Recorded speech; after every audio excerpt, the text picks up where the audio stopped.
nonary game. The nonary game. The nonary game. The nonary game. Let me know. How is the volume? Do I need to move any of these? The nonary game. The nonary game. Okay. We're gonna start fresh. We're gonna start fresh with our no data.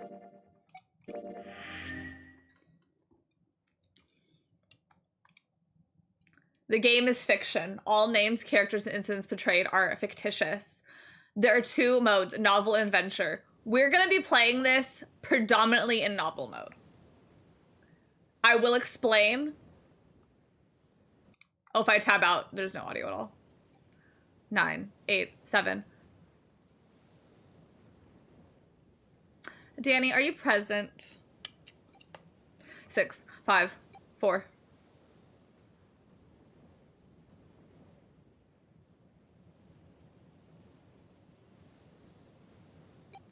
Three, 2, 1, 0.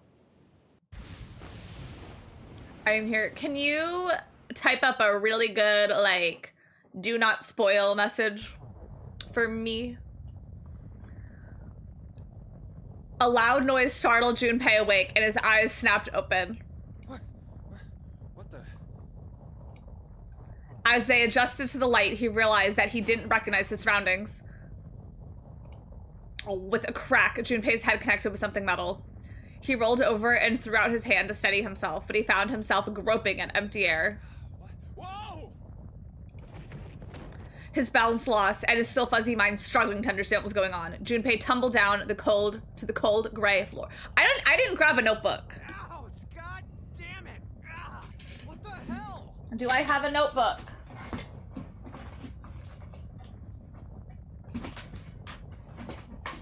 No. Do I have a notebook? No. Do I have... Nope. Y'all, I could have sworn I had like a pile of notebooks. So, for anyone that's like, what on earth is the difference between these modes? Is there anything in my...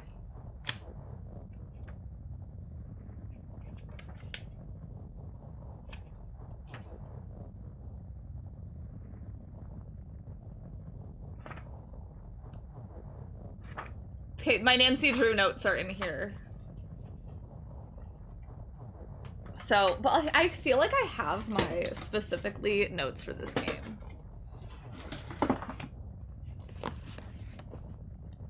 Okay, this one's empty. This one, there's something on one page. This is Animal Crossing notes.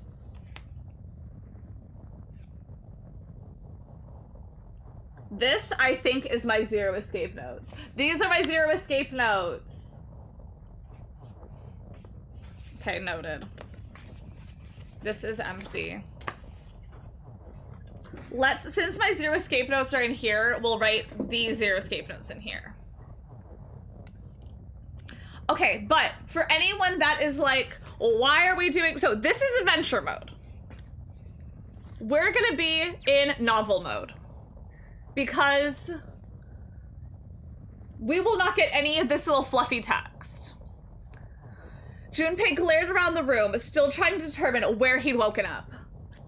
The fall had shaken the last cobwebs of sleep from his mind, and he finally understood where he'd fallen from. I am going to say this now. The DS version is so much better. A really fun thing about the DS is because there's 2 screens, they have all the dialogue on one screen, and they have all the filler fluff text on the other one, but there's no way to really do that on this.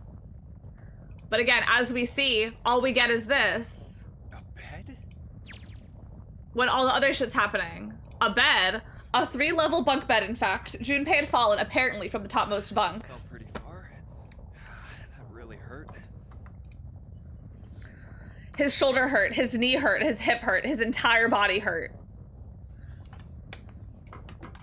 He could feel a bump forming on his forehead where he'd slammed it against the low ceiling. Damn, my eyesight's kind of blurry. Must have hit my head. No, wait. That's not it. At first, He thought the tremor that ran through his legs was just another effect of his rude awakening, but as he looked around, he realized it was real. The whole room was shaking. An earthquake? But it's shaking too fast for that. Then again, Junpei had no idea what it was, if not an earthquake. Anyway. Junpei rubbed his growing bump on his head and gingerly climbed to his feet. His balance regained, he finally took his first good look around the room. And muttered to himself. Where am I? His pain momentarily... What? His pain momentarily forgotten in the face of the... Okay. Minutes passed while Junpei struggled to get his bearings. Then, as suddenly they begun, the tremor ceased. It stopped? Hi, Pickle Button. I'm starting 999. A cold silence fell over the room. From somewhere far away, Junpei could hear the sound of metal squeaking. What's that sound? In an attempt to distract himself, Junpei looked around the room once more. There was a stove that looked more antique than functional. The 3-level bunk bed had mattresses that were so thin that there were little more than blankets. On the other side of the room was an identical bed, and set in the wall between the beds was a slightly dirty iron door. That's... The first thing Junpei noticed about the door was the number roughly emblazoned across it. On the surface of the door, in red paint, someone had written 5. 5? What's this 5 mean? Suspicious and still utterly confused, Junpei approached the door, slowly. Standing at last in front of the door, Junpei grabbed hold of the L-shaped handle. A push yielded no movement, and the pull the same result. It won't open. 5? I thought the game was about 9s, though. Oh, it won't open. It didn't matter how much he pushed and shoved. The handle wouldn't budge. Next to the door was an odd-looking device that reminded Junpei of a card reader. What's this? Is this keeping the door shut?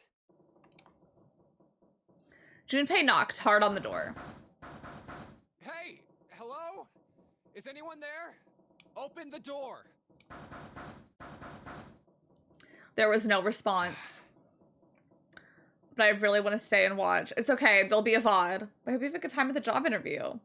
So what's the premise of the game? It looks like Saw. We'll get there. But basically, it's like escape room, the game. Junpei threw his left fist into the door and stopped. Huh? But it is very, very Saw-esque to me, low-key. What the hell is this? He wasn't really sure what else to say. Oh, I have a 5. On his left wrist was a bracelet of sort he'd never seen before. In the center was a large LCD display. Watch. It doesn't look like one. 5.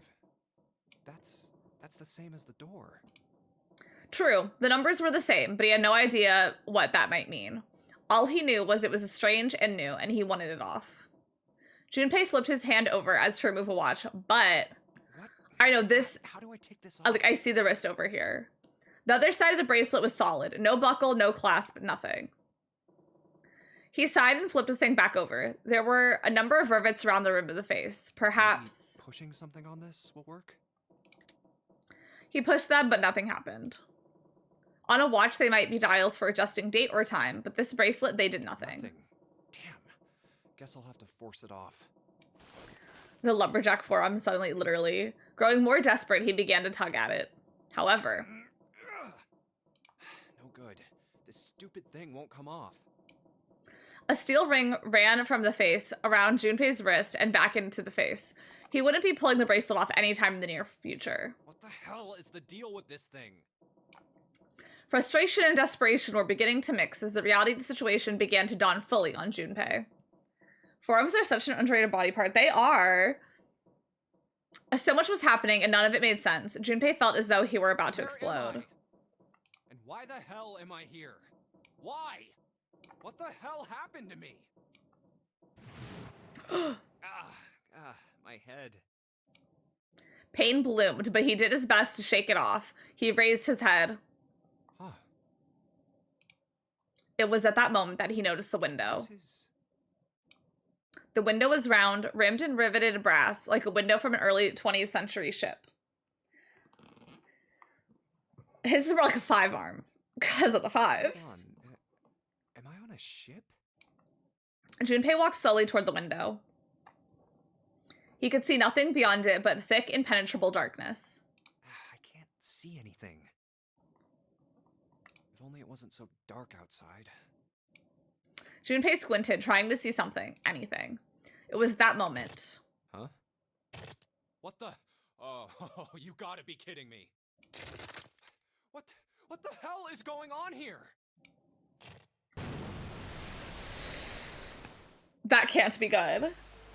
A crack split the glass of the window, and for a moment, Junpei stared at it. Then the window burst, and water began to pour into the room. What the hell? God damn it!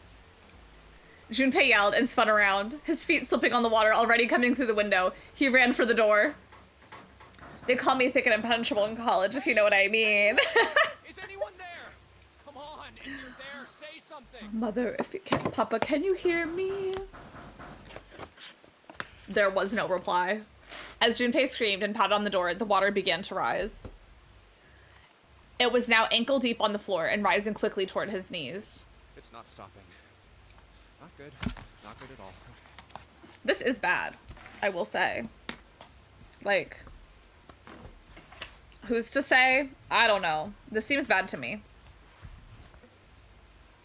So I'm trying to move my mouse over so I have more space. I need to find a way out, and fast. Junpei ran a hand across his forehead, or 5-head, brushing the sweat out of his eyes and looking around the room.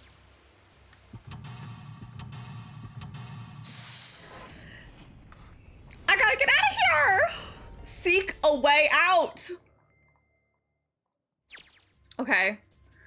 So, third class cabin. Operations during an escape. During an escape, you are restricted to an area. Your goal is search around to uncover how to unlock the door. There are items and hints in the room that will help you escape. For those that remember Danganronpa 2, this is like the death room that Nagito Komaeda was in. Like, that's that, but an entire game of that. There are items and hints in the room that will help you escape. Click on the location to find suspicious and search the room. Use Q or E to move around the room. About items. Once you've obtained item, you'll be able to go to the item screen. Clicking item on the top left will take you to the item screen. So we have a note. Cool. The item visible in the lower left is currently in hand. When you close the item screen, the last selected item will be in hand. If you hold an item while investigating the room, you may trigger a reaction. Try switching out items and search different places. Click the item icon or click V to change between items.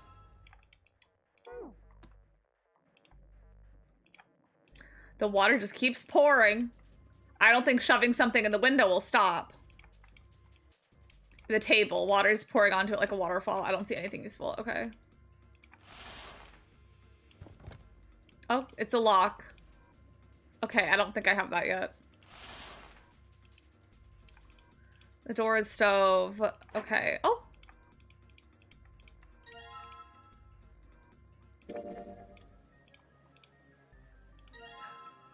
Oh, per.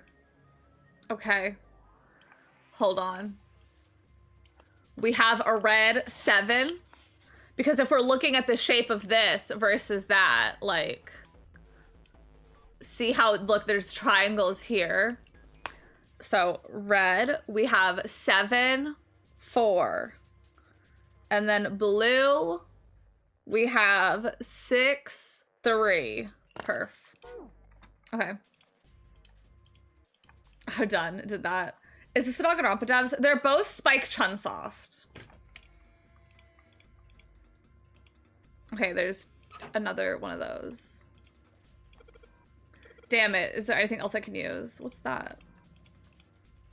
Okay, a blue briefcase. And I can't, like, look under the pillow or anything.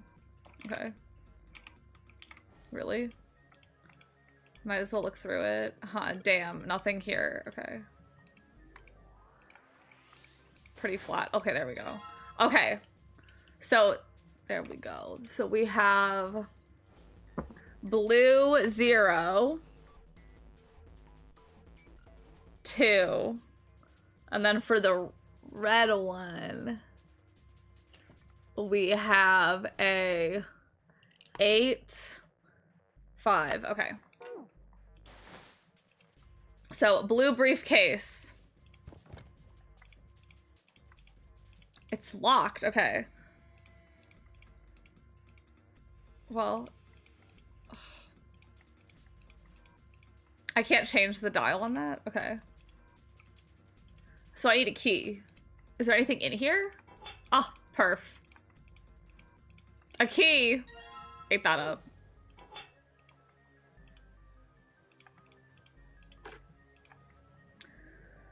You've got this, thank you. Well, let's... It may trigger a mini game. Okay. Clicking the dial will cause it to move. Enter 4 numbers. Okay, I'm ready. And then 6, and then 3. Perf. It's working. Let's open it up. Yes, it opened. It looks like there's something else. A file. File screen. If you find, is there a way to like see the other dialogue? Like that I just skipped? No. Okay, it'll be available in the file screen. Press to open up the file screen. Digital root. Let's see here. Compute a digital root with the following steps. First, add all the numbers in question to one another. If you end up with something greater than a single digit number, add the digits to one another. For instance, if you have a double digit number, add the numbers in the tens place to the number in the ones place. Keep adding digits until you have a single digit answer. The final single digit is your digital root. The digital root of 6, 7, 8 would be, hold on, let me figure out this math. 14.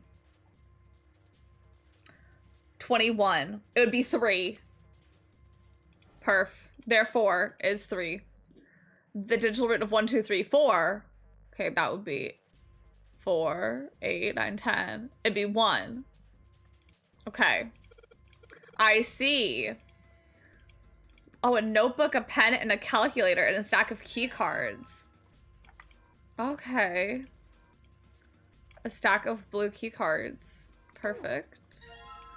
New material has been added to the calculator. Oh. Cool. Okay. Flow. Okay.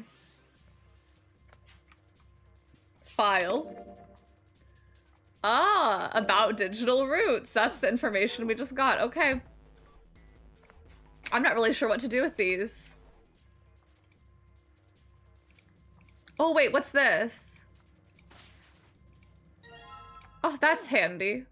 I should probably hold on to this key. Yeah. Huh. See, I should probably hold on to this key. Junpei grabbed the key and shoved it in his pocket. He intended to leave immediately, but something stopped him. His reflection stared back at him from the mirror, but he had scarcely recognized himself. Oh, what's up with my face? His confusion was well justified. Like a zombie. His face was drawn and pale, and the dark circles under his eyes made him look as though he were nearly dead. Man, what the hell happened to me? How did I end up here? I left work, headed back to my apartment, and... Oh, he's not that cute. And... Even as he said it, something in his mind opened and a memory bobbed to the surface. It was the last thing Junpei remembered before waking up in the strange room. It was past midnight when he came home. Junpei shuffled up the stairs and opened the door to apartment 201. Inside was his apartment, a small one-bedroom affair that ran about $630 a month. He moved into it when he entered college, and so far he'd been there for 3 years and 7 months. Not like anyone will respond. See, look at all the fluff we'd be missing if we were in the other mode. He stepped inside and turned on the lights. Thankfully, you're still alive. Mama, who is this? This is Junpei, the main character. To summarize what's happened, we are doing an escape room. We are in a boat that is filling with water. And we caught our reflection and we're like, how did we get in this pickle? And now we're having a flashback to how we got in this pickle. He stepped inside and turned on the lights. The fluorescent lights on the ceiling blinked and flickered slowly to life, as if waking from a deep slumber. What's the other mode? The other mode is adventure mode. I'll show it in 1 second. Man, work was rough today. This is adventure mode, so pretty much you only see the character's dialogue. But in novel mode, we get more text. So it's just kind of something of like, not like it's super important, but like we would not have the background of like he is living by himself in the $630 apartment. Although, you know, he was like not like anyone's home anyway, but you know, it's just kind of like, I don't know, it gives a little added flair. Their cold light illuminated the landscape he'd come home to so many times before. Everything was as he'd left it. The magazines piled up in the corner, the textbooks collecting dust, the CD cases covering the floor, the jeans and t-shirts he'd worn the day before, then tossed on the floor. There was one thing that didn't belong, however. Huh? No, flexing a single affordable apartment is so real. I enjoy environmental context. Me too. A breeze. The white curtain framing his windows like swayed gently in the cold wind. And plus, like, we see the, like, you know, the stuff collecting dust, blah, blah, blah. Huh. That's weird. Did I leave that open? Junpei walked toward the window, trying to remember if he'd closed it or not before he left. On one of the panes was hanging open. He stuck his head out and looked around. That being said, again, on the DS version, the text and the dialogue are on two different screens. So they did change the dialogue for some things because they're kind of assuming people are gonna kind of play in one or the other. So sometimes it is kind of very like, I'm describing what I'm looking at in a way that's a bit unnatural because it's like, what a dark, dank room I'm in versus it's dark in here and then in a flavor text of like, the room was dark and dank. You know what I mean? Like, I don't know. He stuck his head out and looked around. Everything looks okay. I must have forgotten to close it. He closed the window. Then it happened. What? Junpei turned and found himself face to mask with a man dressed in all black. The man wore a deep hood and a bulky gas mask. His face was entirely hidden. Suddenly, he couldn't finish. Junpei tried to yell, but all he could manage was a strangled croak.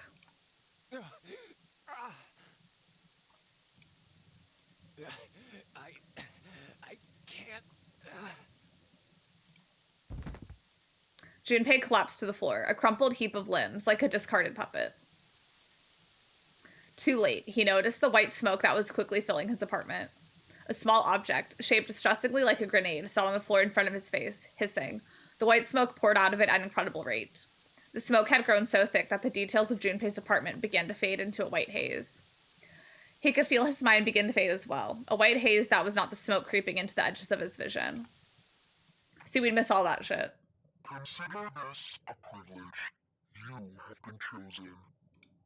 A rasping voice wormed its way out of the gas mask. It was cold and harsh and distorted in some way Junpei couldn't put his finger on. You are going to participate in a game. Couldn't finish, Mama. The nunnery game. It is a game where you will put your life on the line. That was the last thing Junpei remembered. The white smoke overpowered him. The masked man faded from his vision, and he felt his consciousness fall away into the white mist. That's right. That guy with the gas mask. That son of a bitch must have taken me here. When I get my hands on him. He ground his teeth in frustration and strained to remember anything about his attacker's figure. I guess there's no way to know if that was a man or not. The voice had been cold and mechanical, likely past their voice changer, and the body had been covered in a thick cloak. Just who was that? They said, you have been chosen. What it might mean, that was beyond What the him. hell is going on? Why me? There was only one thing from his memory that seemed important. You are going to participate in a game. The nunnery game. It is a game where you will put your life on the line. The nonary game. Huh. What the hell is a nonary game? God damn it! And see, that's why I'm not playing the DS one, because I have things to read already. But, like, look how much more there is to read. With a yell, Junpei drove his fist into the mirror. Okay, well, now we got the red key. What I do with it? Great question.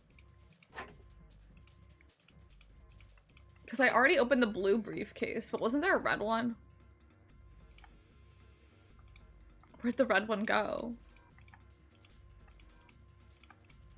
Or is it the lock? It may just be this.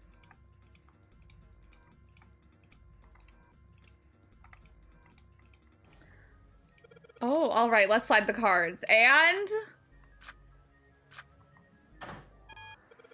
Huh? It's not working. Why? Damn it. Do I need some other cards to get this to work? Shit, I need to find more cards now. I really feel ridiculous. Where'd the other one go? Yeah, there's something very Nancy Drew about this.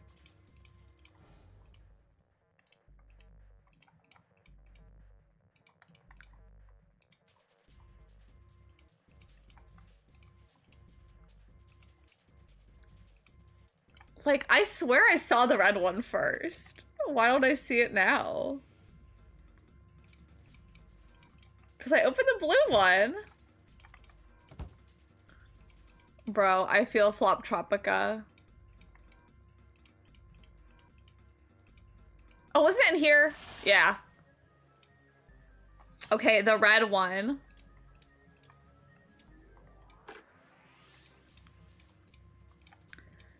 Well, I have to put the number in. Fun fact, I think you can run out of time. Yes, I unlocked it. It's opening. And then we have the red cards.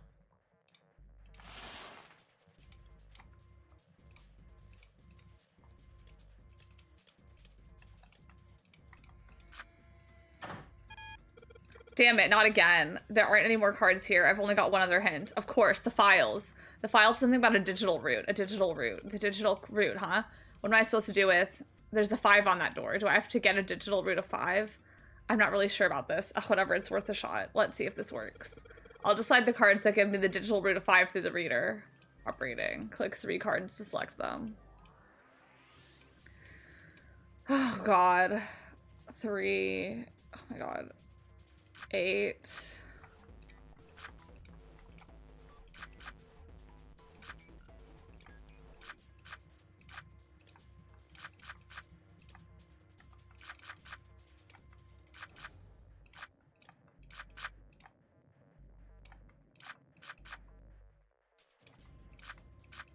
Pull it! Alright, I think this is gonna work. There we go. That was a new noise. Huh, did it just unlock? Well, the light was red and now it's blue. No doubt about it. Oh, wait. Okay. There's nothing keeping me in here now. Time to go.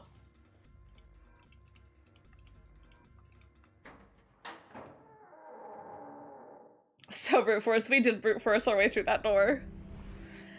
You found me!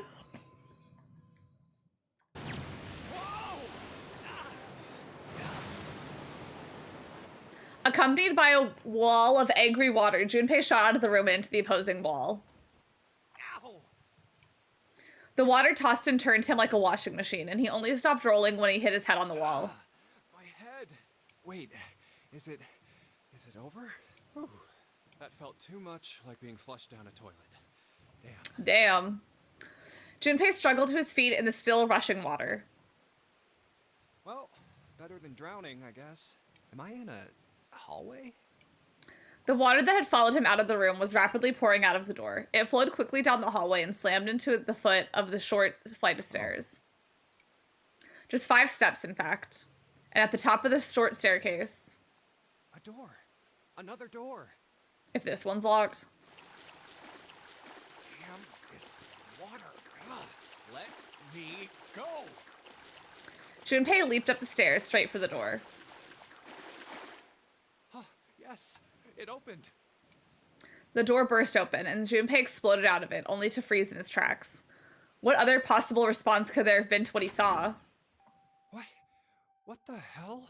I'm excited. I've always wanted to experience this game. I love this game. There's 3 games in this series, okay? Like, obviously, this is the first one. But I love this so genuinely. Whenever people are like, what's your favorite game series? Like, as a whole, it's this series. Because every single game is a banger. Like, some are better than others. Like, I think the first 2 are the better ones. I don't think the third one's bad, but the first 2 are better. But all of the games are so freaking good. Oh, I love them. His voice trailed off, and all he could do was stare. A polished floor stretched out before him, ornate staircases rising from the edges, each one of them equidistant from the others. The stairs and pillars were solid wood, and Art Nouveau embellishments and decorations covered the walls and pillars. Y'all, I'm really stressed because I don't think I learned phonics. It looked like nothing so much as the entrance to a luxurious mansion from the early 1900s. This is the inside of a ship? Junpei couldn't help but wonder. Oh. The water quickly filling the hallway behind him suggested that yes, he was. As he looked, a fresh wave rolled out of the room he'd been in, gathering speed as it moved toward the stairs. That's what I thought. This is totally, Wait, what the hell? A wave? This is stressful. Shit! Okay, I gotta get out of here. Junpei spun around, his wet shoes squeaking in protest on the polished floor, and ran toward the tremendous staircase in front of him. Is that we were hooked on them? I don't know if I was. C-deck.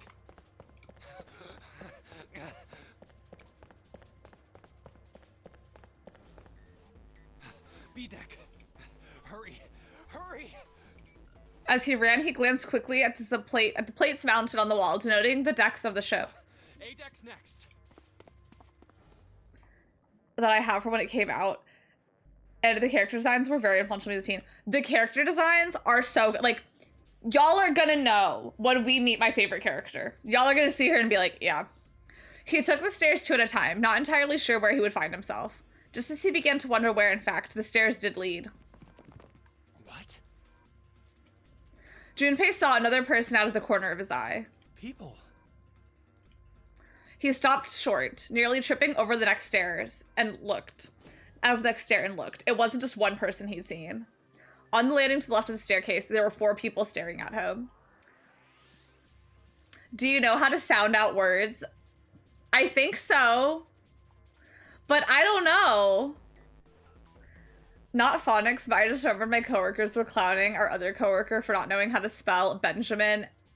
And in my head, I was like, okay, I mean, how bad could it be? Then I was shown the ticket and it said Benjamin. Yeah, this top is crazy. I saw 99 for the first time in Nintendo Power 2 and I was like, that is so sick. I own the DS game, which is a hot commodity. My mom randomly bought it one time and she just had it. She is shallow breath away from a nip slip. She's got the girls can't be contained. J and G being the same letter. They might as well be. And on the right side, 3 more. A lot of people. All told, there were 7 of them. It looked as though they had been on the way down the stairs.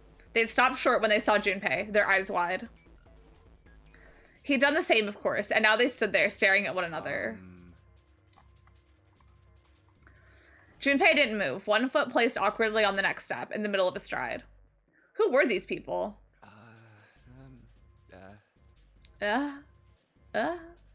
Heard my top is crazy from the other room and knew it was this woman yet to be named in the game. It's crazy, the top she has.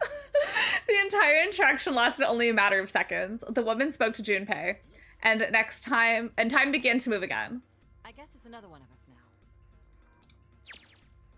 Dancer. A dancer? The woman was dressed, Junpei thought, rather like a dancer. Her clothes covered very little, and her prodigious jewelry little more. No, I'm not. You better get moving. With no further ceremony, she ran straight past Junpei and toward the door behind him. Well, okay then. The sudden proximity of a woman with such striking assets left Junpei momentarily stunned. But the others wasted no time, quickly following the strange woman. Silver hair? Huh? The first to pass Junpei was a young man with silver hair. And see what I mean? How it's kind of unnatural if you're only doing the adventure mode and you just see silver hair? Like, who would say that? Yeah, she breasted boobily past me. The first to pass Junpei was a young man with silver hair. He threw a quick glance in Junpei's direction as he ran, muttering. One of us, huh? What? Nothing. Following him was an older man, his face calm and without fear. Soft wrinkles sprouted from his eyes, and he came close enough as he passed for Junpei to see wisps of gray in his hair. His composure and shock of the hair struck Junpei as rather like that of an elderly lion. Going up won't do you any good. There are 2 doors, but neither of them will open. Wait, hold on. The doors won't open? The next to speak to Junpei was a girl with pink hair and a high voice. Come on, aren't you coming? You gotta hurry. I'm pretty sure the voice of Mew in Danganronpa V3. Her small hand was wrapped around the wrist of another man. His eyes were closed, almost as if though he were sleeping. His features were graceful, almost serene, and he was dressed rather elegantly for someone his age. Something about his posture seemed very refined, and Junpei couldn't help feeling he was noble and dignified, somehow. He had certainly never seen one, but this man seemed like what Junpei had always imagined a prince would be like. That's 9 of us then. All of the cards are in hand. What does that mean? Junpei opened his mouth to ask what the other man had meant, but the girl with pink hair rushed past him. Wait! They're gone. Just what is going on? There's an old man like a lion, a girl with pink hair, and a prince, and I have no idea what they're talking about. He turned just in time to see 2 more people running toward him. One of them had hair like a bird's nest and looked as though a stiff breeze might topple him. Yes, Wendy Lee. Hi, Donut Buddy. Hope you're doing good today.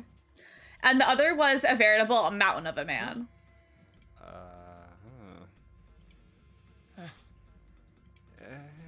Eh? Ooh. Ah! The scrawny one scuttled past Junpei as though he were running from What's something. that all about? Hey! What the hell are you just standing there for? Didn't you hear him? The doors on A deck are no good. We gotta check the doors on B deck. Okay. Got it? Now go! Before he had a chance to respond, the man laid a massive hand on Junpei's shoulder. With no more effort than Junpei would have used to brush aside a fly, the man shoved him out of the way. Thrown off balance by the man in recent events, it took Junpei a few steps to get his bearings. He finally regained his balance and looked up at what the other 7 had been running toward. Hey man, that was dangerous. Huh?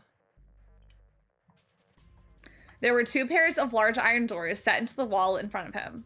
They looked quite sturdy, and each had handles jutting from them. Written across the surface of each door in red paint was a number. The door on the right. 4. And this one says 5. Thank you. Same. The guy Junpei had decided to call Silver was mumbling to himself. Room I woke up and had a number on the door just like that. You too, eh? With an arched eyebrow, the lion looked over at My Silver. cell was the same. A number upon the door. So we all had to find these suitcases in our rooms.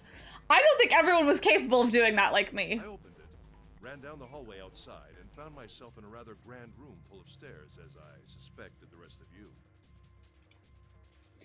It was as though the floodgates had been opened. They all began to talk at once. Me too. Also, this is my favorite character. I love her. Same for me. I love Miss Pink Hair, Door with a number on it. whose name we do not know yet. It soon became clear that each one of them had awoken in a room with a locked door and solved a puzzle to escape. They'd all end up in the same room, almost as though they'd been guided there. Yes, we all saw the same thing. That's not important. We need to hurry. You think I don't know that lady? Before the dancer had time to finish, Silver was already running. Open! Damn it! He grabbed hold of the door labeled 5 and pulled. However, Fuck, it's not opening. This damn thing won't even budge. Out of my way. the mountain grabbed Silver's shoulder and tossed him aside.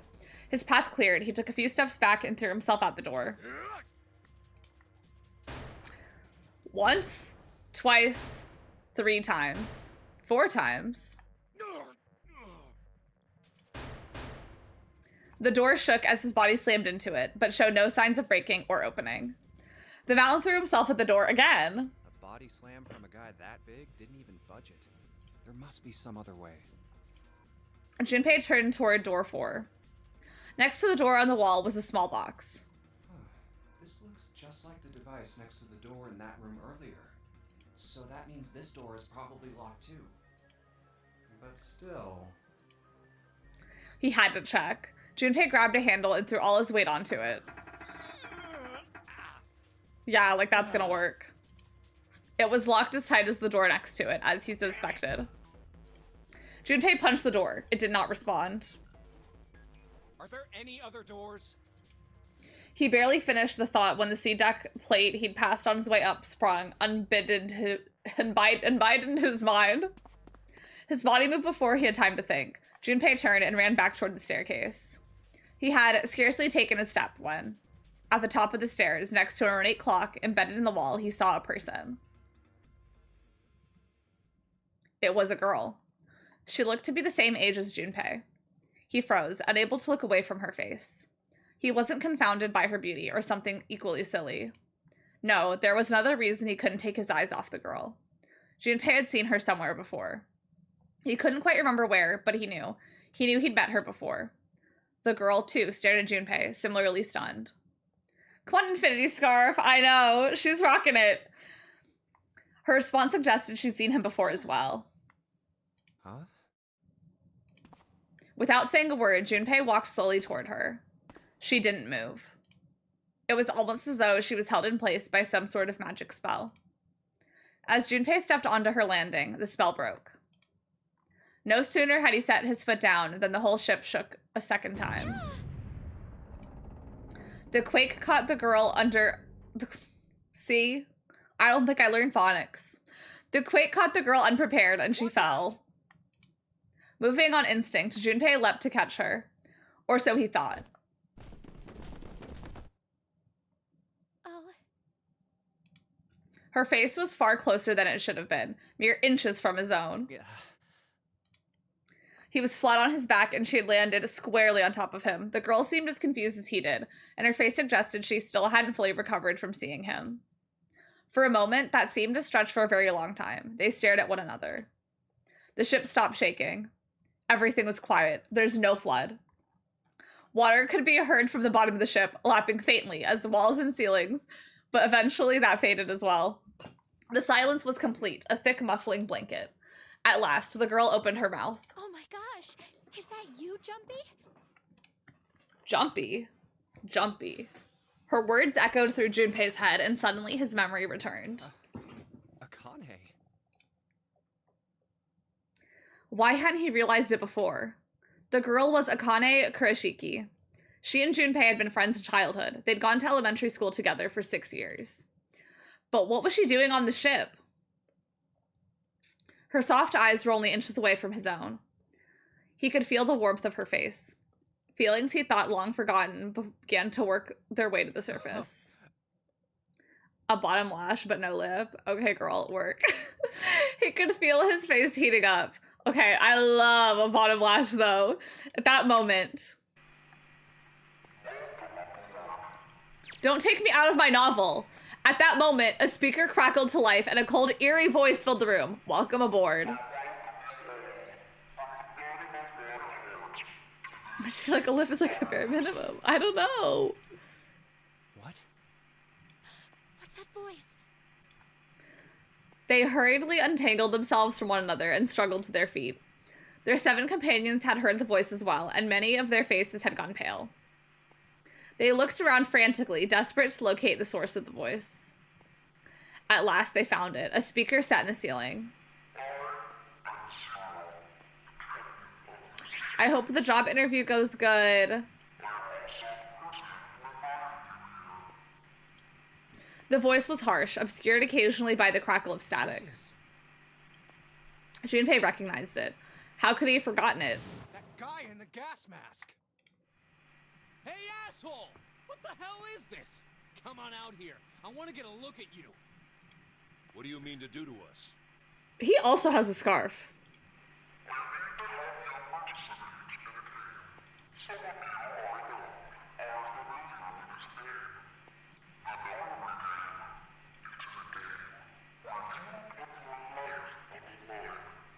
Nonary game. What the hell's that? The voice continued, implacable. Implaceable.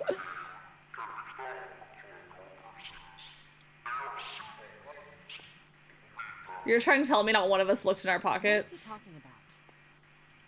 Hey, there's something in my pocket. Check this out. Not one person looked in their pockets. Silver reached into his pocket and pulled out a small slip of paper. The rest of them reached into their own pockets and pulled out similar slips of paper. Junpei followed suit and dug into the pocket of his pants. Do you think it'll read it for me? He felt the telltale crumple of paper, slightly damp from his earlier ordeal. I got one too. Then it would seem Zero has seen fit to grace us each with a letter. Can I... Is there a settings button? I guess not. Okay, there we go. I was wondering if you could scroll back. Yes. Would you mind terribly reading it to us, young man? His request had been delivered to Junpei, who after a short moment of surprise he had been On this asked. ship, you will find a handful of doors emblazoned with numbers.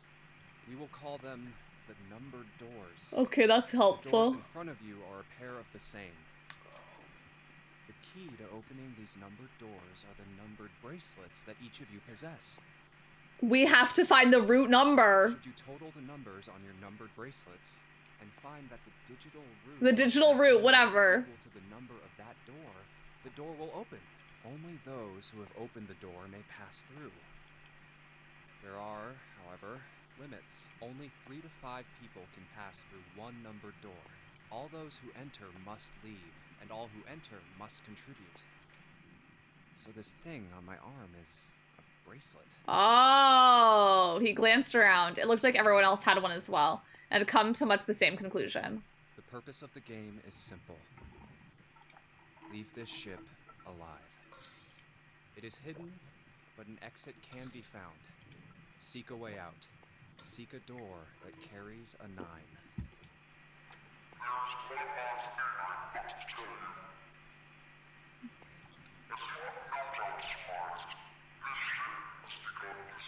Hold on. Y'all are get ready for the gag.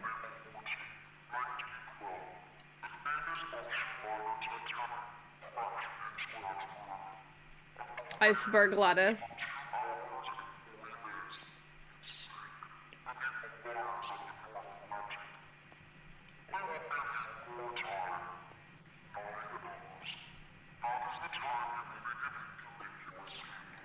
Y'all, we have 9 hours to escape. There are 9 persons trying to escape. And call me crazy, I think there are 9 doors. You see, Jigsaw kept things nice and simple, not these rules. Zero gave us a calculator. Like, could you imagine literally being in a life or death game and being given a TI 64? The voice finished, and the speaker went silent. I hear a bell. For whom the bell tolls. I think it's coming from over by the stairs. It's the clock telling us the time. How much money did this cost? Like, everyone had their eyes on the antique clock embedded in the wall. Like, Jigsaw, we know how Jigsaw has a lot of money. And also, like, that shit was dirty. That shit was homemade. Who has money for the ship? Anyway. 7, 8, 9. The sound of the 9th bell faded away. The 10th never came. It rang 9 times, so 9 o'clock then? I think it's 9 p.m. What makes you I say couldn't that? see anything when I tried looking out the window earlier. Oh. It has to be nighttime.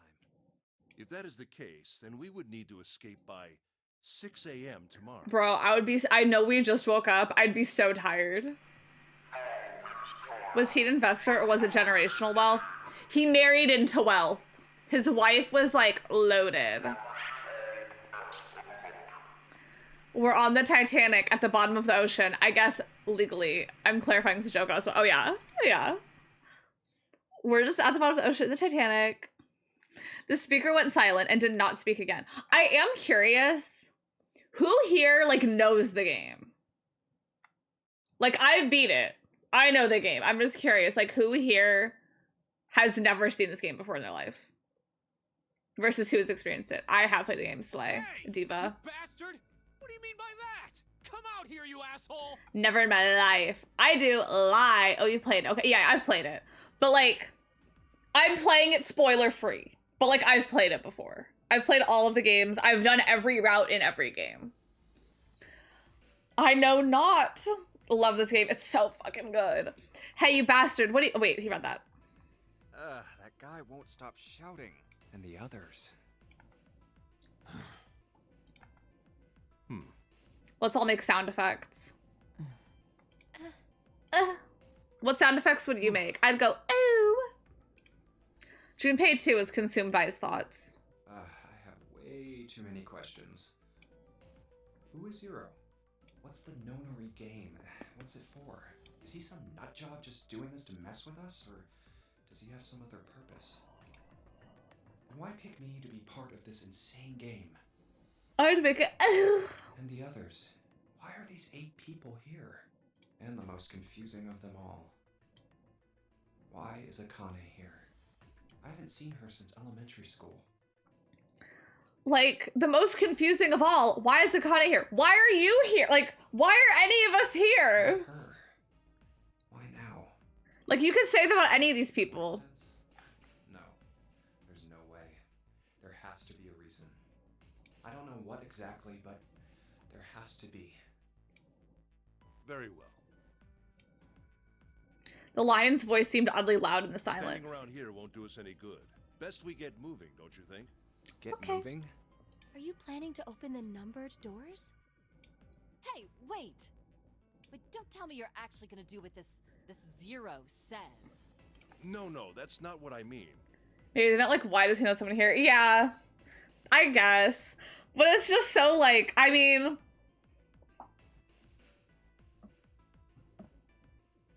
Stranger things have happened.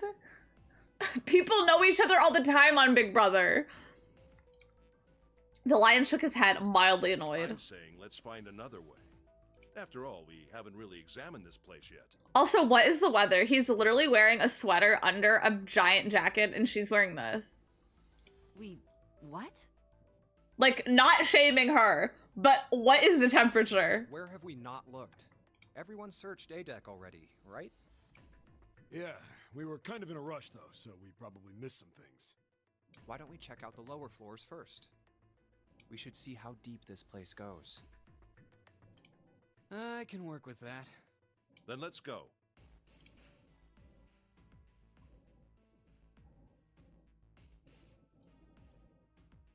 Whoa!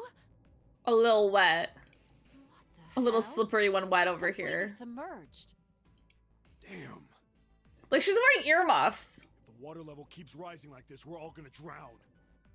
No, I don't believe that's something we have to worry about. The prince knelt down and gently drew his hand across it. The water's not flowing.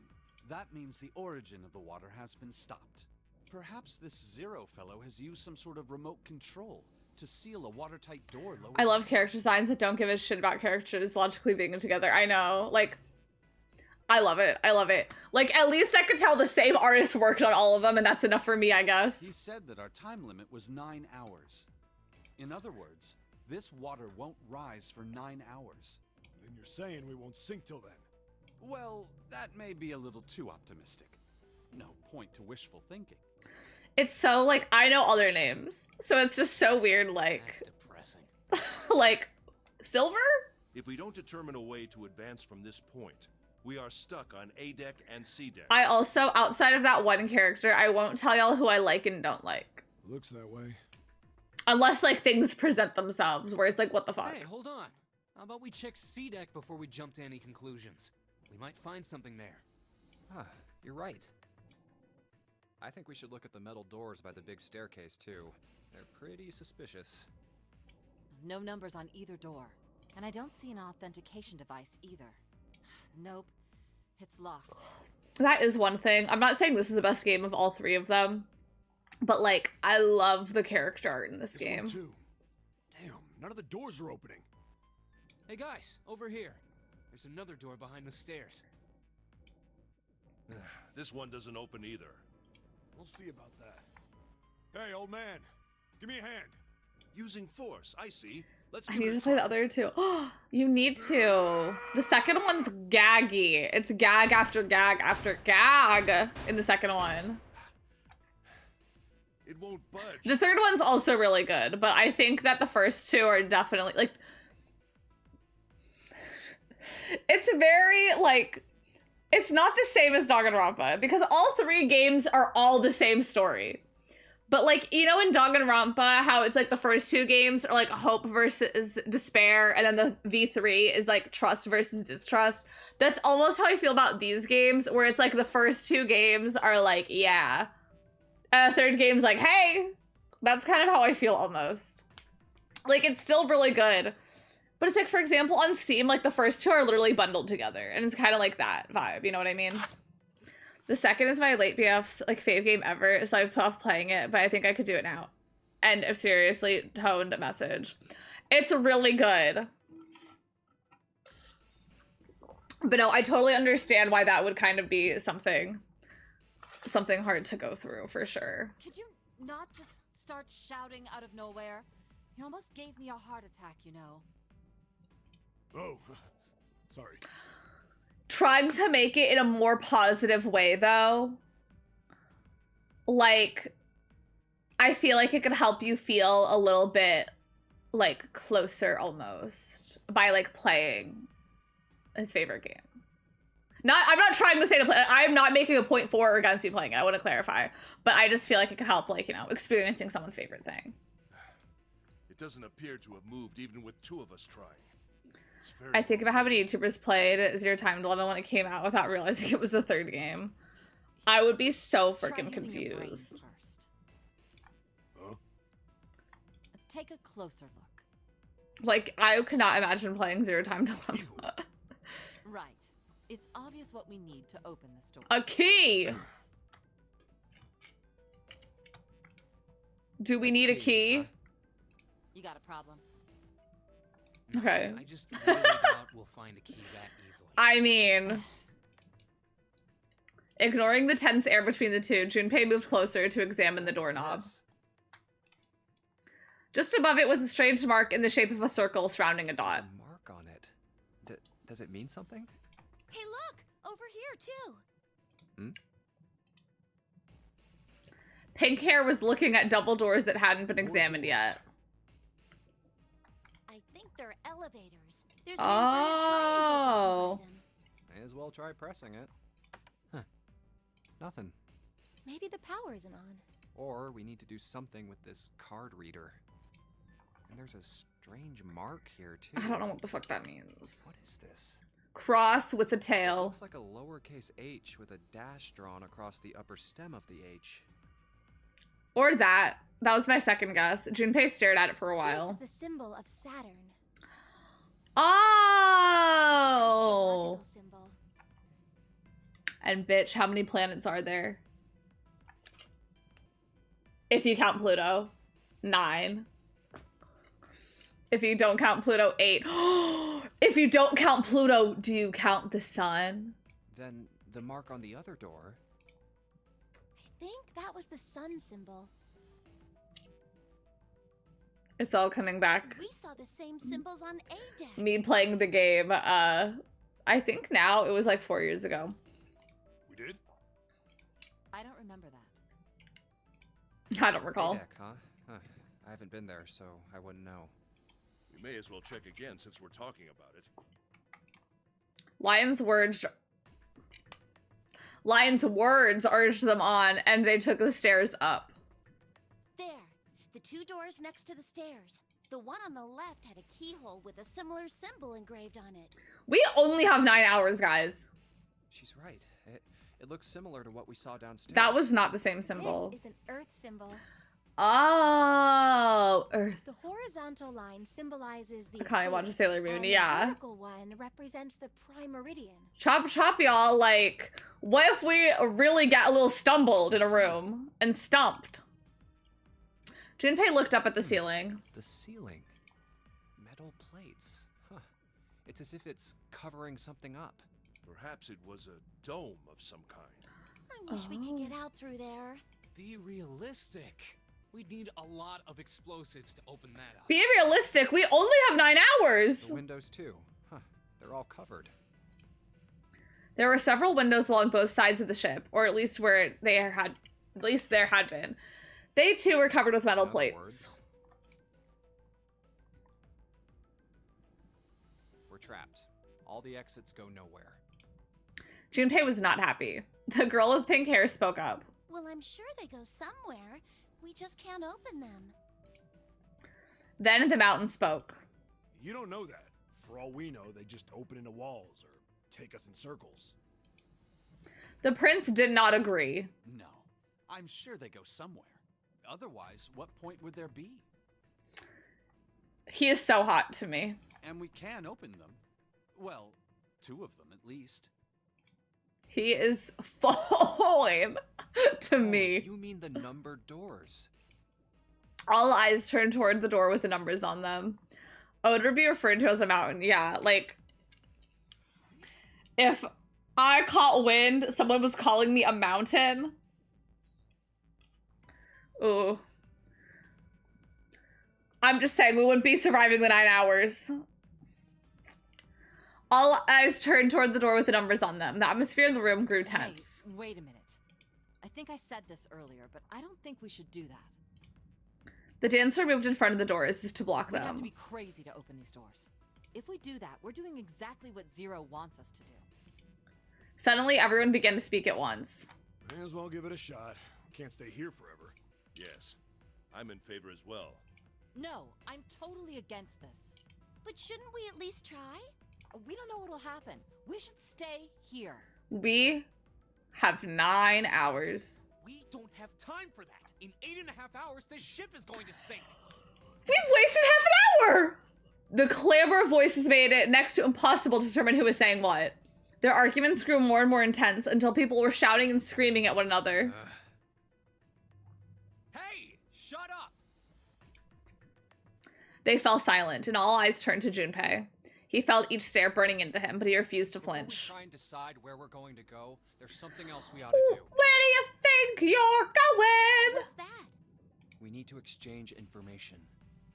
We don't know anything about each other. I want to know who you guys are. This is so suspicious of Who us. you are, where you came from, why you ended up here. Like, I think just starting with names is what we Don't could tell me do. you aren't curious too. They were silent. Some of them looked the other way or bit their lip, or crossed their arms, and stared at the ceiling. But one of them spoke up. It was Akane. I agree. I think Jumpy is right. Jumpy. Oh, I'm sorry.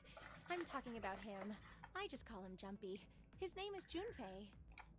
She pointed toward Junpei. Childhood friends. We went to the same elementary school. Wait, stop. Don't tell us stuff we didn't ask you about. Zero's probably watching us right now. What are you gonna do if he's listening in?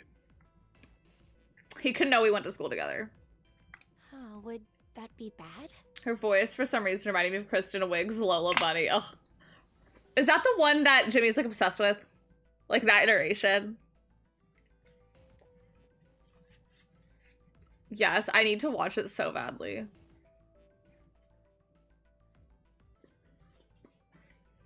But I hear it. I do hear it. Because I see clips of that Lola Bunny all the time. Hell yeah, it would. We don't know how much that bastard knows about us. Maybe he just picked a bunch of random people to kidnap. Generational television. I need to see it. If that is the case, then it'd be dangerous. I've for us to know too much. I've always loved the Looney Tunes so much. I have VHS tapes of so many. If Zero knows who we are, he could go after our families. And then, like, the Tiny Toons also. Maybe he'd tell us he had them to get us to do stuff, you know? But we still need to know what our names are. It's going to be hard to talk to each other if we don't have names. Alright, then why don't we have code names? To him, apparently, it seemed like the obvious solution. Code names? Yeah, we'll each pick something. Like, I'll be 7. 7? Why are you 7?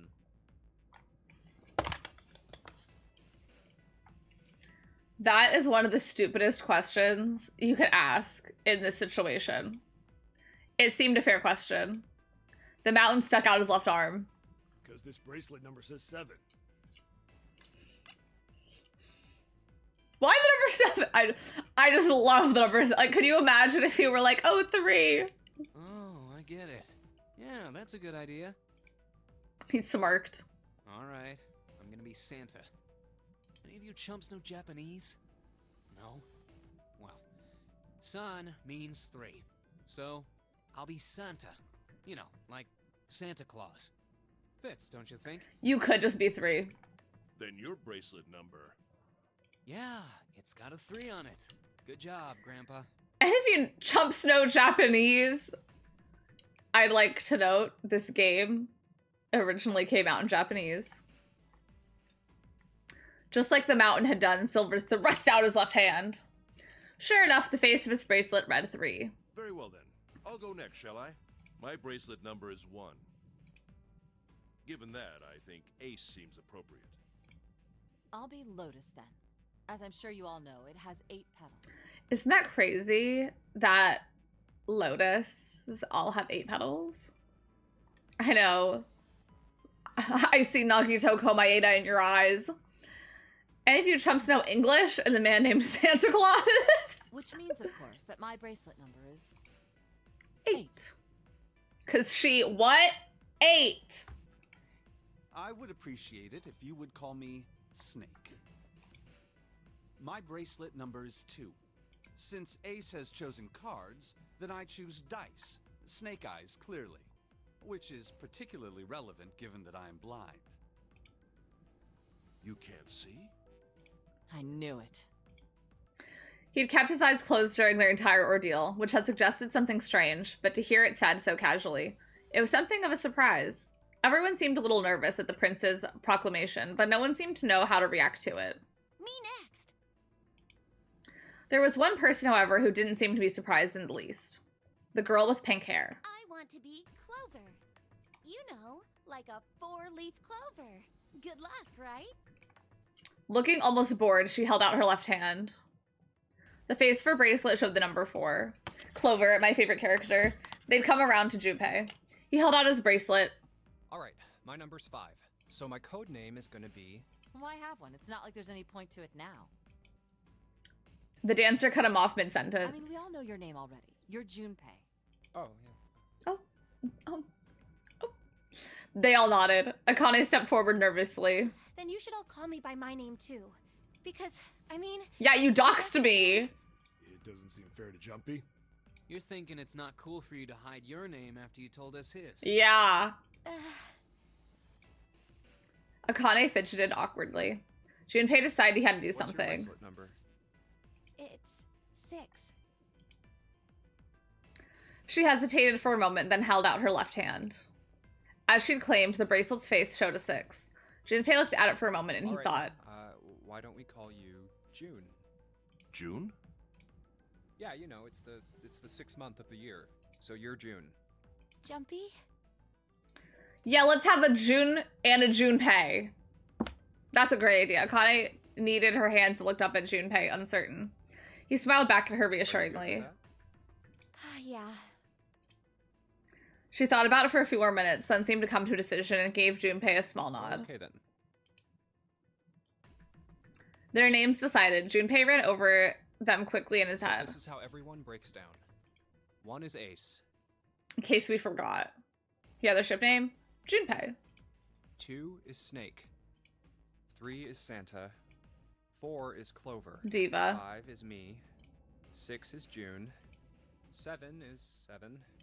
And 8 is Lotus. That means 8 of us have revealed our bracelet numbers. What about, well, there are 9 people, and we know 8, we know 1 through 8. The only one left is... That glasses guy with hair like a bird's nest. Where is he? You haven't said a thing so far, have you? His skin was pale, his breathing was heavy, and he was soaked with nervous sweat. His behavior seemed very suspicious, or perhaps simply emotionally unstable. It was difficult to tell. Whatever the case, it seemed clear that he had only a fingertip's worth of grip on his sanity. The girl with pink hair, Clover, walked up to him slowly. She put her hands on her hips and eyed him suspiciously. What number are you? See, we wouldn't have gotten any of that shit about his demeanor if we just didn't read it. He didn't answer. His bloodshot eyes twitched from person to person, and his breath... There's a bug. Oh no.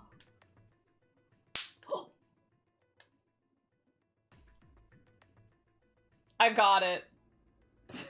I got it with my reckless swinging. Okay. His bloodshot eyes twitched from person to person, and his breath came in hot pants. Hey, I'm talking to you. Hot pants? Yeah, his number 74. You're welcome. Why do they care about people knowing their names? If someone's watching them... Because when Akane and Junpei were talking about, like, oh, we went to school together, I think 7 was like, we shouldn't be airing out information so recklessly because Zero could be watching us. And we don't want him to, like, have access to our families and stuff, so maybe we shouldn't say so much about ourselves. The man licked his dry lips with a shaking tongue and spoke with a voice like old paper. Isn't it obvious? There are 9 people here. And you know who numbers 1 through 8 are. Okay, why am I him? I'm the only one left. So you're 9? Yeah. He extended a trembling arm. The bracelet did indeed say 9. Clover looked at it contemptuously. Code name. Code name? What number would you be? I'd be number 19. Because it's my favorite number. But my root number, I guess, would be 1, because I'm number 1. So, 0. Yet another number! If Zero kidnapped each of you, I think perhaps he knew your identities, but that's my guess. That's what I'd be thinking. Number 9, large. What do you want us to call you? Number 9, deluxe, with fries.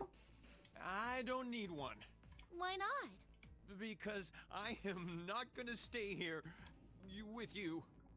7 getting stuck with 7 before everyone established that they were going to be creative. I know. I'd be like, wait, hold on. He took a shuddering breath and exhaled. Clover looked at him with something very like disgust. You've got some sort of plan? I do. Yeah? What's that? You sure you want to know? Yeah? All right. Let me show you. I'm gonna do this! By the time they realized what he was doing, it was too late to stop him. The man's body moved like a snake's. In the blink of an eye, he had slid around behind her and wrapped his arm around her waist. Hey! What the hell do you think you're doing? Silver, Santa, leapt forward toward Clover and the 9th man. He was halfway there when... Stay back. Suddenly, the man's hand dove into his pocket. Ah. Why are we not looking in our pockets? If I were 7, I'd be called lucky. What? He held it to Clover's pale, quivering neck. If you get any closer, I'll cut her open. Yeah, that's right. The man's smile was neither friendly nor reassuring. And we didn't keep our screwdriver because... why? Sweat poured down his neck, soaking the collar of his shirt. Clover, are you all right? The prince, Snake's voice sounded oddly concerned. Yeah, I'm fine. Her voice shook, making her words even less convincing. What the hell are you trying to do? I told you. This is my plan. What are you gonna do to her, you sick son of a bitch? Don't worry. I'm not gonna do anything to her. If she just does what I tell her to, I'll let her go. This is too much. He started to move backwards, slowly keeping his grip on Clover. Slowly. That's right. Just follow me.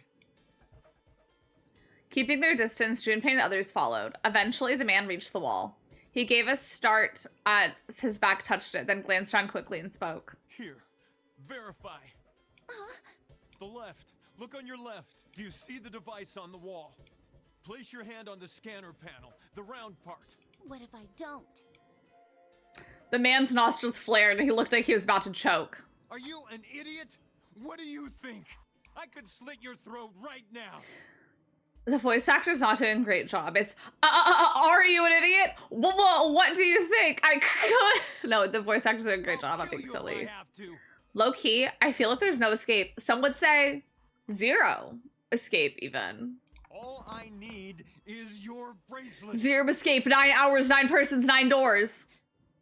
Just do it. Do it now. He pressed the knife against Clover's neck hard. Okay, I'll do it. Slowly, she stretched her left hand toward the device. Like this? How can there be 0 escape? There are like 9 doors. I know. And we're fucking around. We are fucking around. We have, at this point, 8 hours. Why don't we sit and sing Kumbaya for another one? This guy is so Satu coded. Like he's about to throw this girl in a pit of needles, literally. Like, I'm gonna go up to him and be like, haha, you don't know your own number. And he's gonna cut the skin off his neck. Her back was to it and she had to feel around for a moment before she found the circular panel. It made a cold electronic noise, and on the display above, her hand and asterisk appeared. So that's how it works. He called that round part of the device the scanner panel.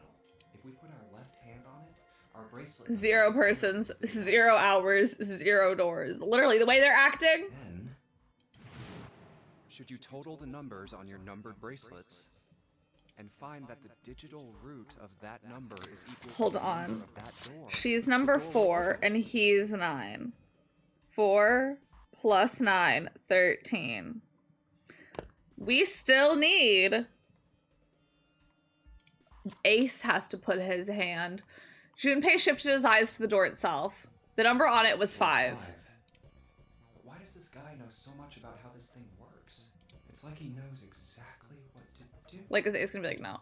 Good. Good. You're done. Next.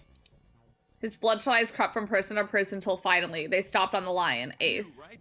You're the one with the number 1 bracelet, right? Yes, I am. So? Put it up! Then you're next. Just verify your number like this little brat did. What are you doing? Do it! Don't you care what happens to her? Like, what if he's like, no? Okay, just calm down. Like, then what? Also, like, I understand why we're not rushing him right now, but, like, let's say hypothetically he stabs her. Now there's 7 of us against you with the knife. Like, I fear I still understand this whole digital root thing. So a digital root is basically when you add up numbers until you get 1 single digit. So the digital root of 9 plus, so, okay. Like, for example, 1 plus 2 is 3. The digital root is 3.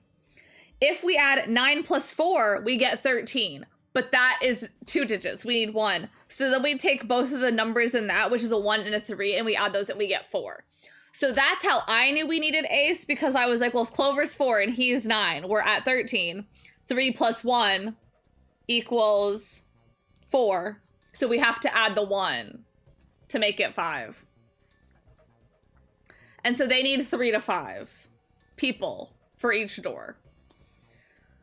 So that's why, like, if you're, like, my number is 5, I can't put my hand on it. Because we need to have 2. Just calm down. Ace held up his hand. The 9th man jerked his chin toward the device. Slowly, cautiously, Ace moved toward the device. Hold on. I want to do my own math just to see something. Me, as someone who's played the game before, I just want to see something.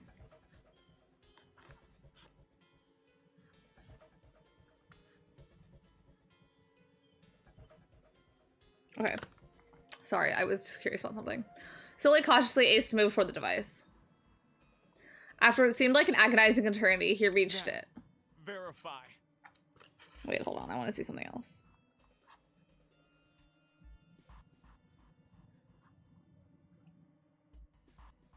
Okay. All right, this is what you wanted, right? But yeah, what Pickle London said. I'm not great at it, but that being said, the game, I swear to God, like, they gave us a calculator to do it, but I swear to God, the game is just kind of like, not right now, but in general, there'll be 2 doors, and it's basically like, you could go with this group, or you could go with that group. And they just tell you. Like, you don't ever actually have to know it, for the most part. Like, I had to know it for a minigame, I brute forced it. Ace nodded and put his hand on the scanner panel. The device beeped again, and a second asterisk appeared. device has both Clover and Ace's numbers, 4 and 1. 4 plus 1 is 5. It's the same as the number written on the door. But it won't open yet. Only 3 to 5 people can pass through one numbered door. One more person. If what Zero said is true, he needs one more person. Gee, I wonder who that one more person would be. Who does he need? Get back. His voice shook, but the knife he held to Clover's throat made his words a command. Ace took 2, then 3 steps back. No! Farther! More than that! Go all the way back! Okay. Slowly, Ace did what he was told. The 9th man's lips curled into a cruel, twisted smile. Don't tell me. That was when Junpei understood his plan. Clover's 4 and Ace's 1. Added to the 9th man's 9. 4 plus 1 plus 9 is 14, and the digital root of 14, 1 plus 4 is 5. In other words...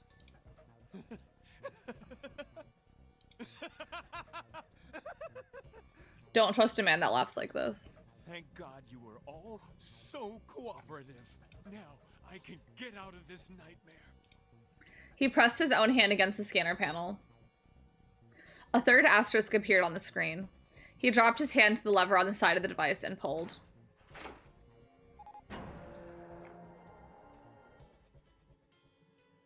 The door opened with a heavy metallic groan. Good.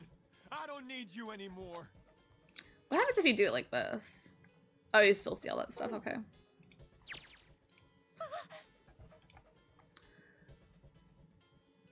You just fell in love with Kuti, got to on my island. Best friends to lovers. Oh my gosh!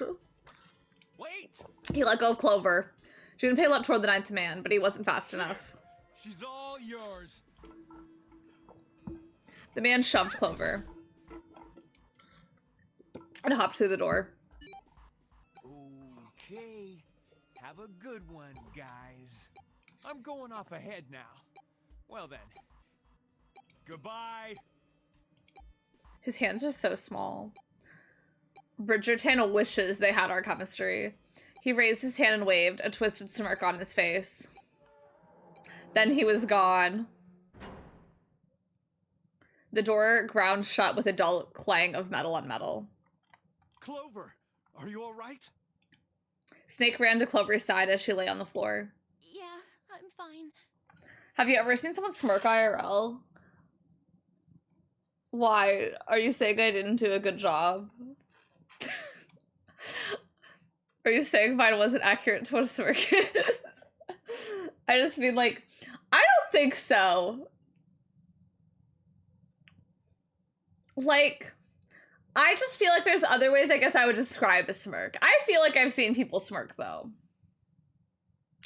Hi, Mel. Jim from The Office. Mel. I hope you're doing so good today. Oh, I've seen. Okay, perfect. I was just about to say, I need you to see my me. It's me or the dog. I love it. Thank you. I was saying, I was like, I only know of 2 people who would have her on their Tomodachi Life island. You and me. But yeah. Like, I don't know. I guess I've seen people smirking. But like, I don't know. To me, smirking seems a bit evil in nature. She climbed unsteadily to her feet, and once there, leaned heavily on Snake's shoulder for support. Damn it! Junpei ran to the door. Bastard! The others followed him. Several pairs of hands grabbed hold of the handles and pulled. Open, damn it! They grunted and strained, but... Shit! It won't budge. That was when Lotus, the dancer, spoke. Her voice was quiet. Did you hear something? Like, what? Like some sort of beeping. No. Junpei pressed his ear against the cold metal of the door. The others did the same. You're right. I hear I it can hear it too. too. What is it? Then they heard something else. It was the 9th man. Why isn't it stopping? God damn it! You lied! lied? This wasn't supposed to happen. This is wrong. This is wrong. His voice shook with fear. Safe on the outside, they stopped back from the door and looked at one another. Hold on, I need to take notes.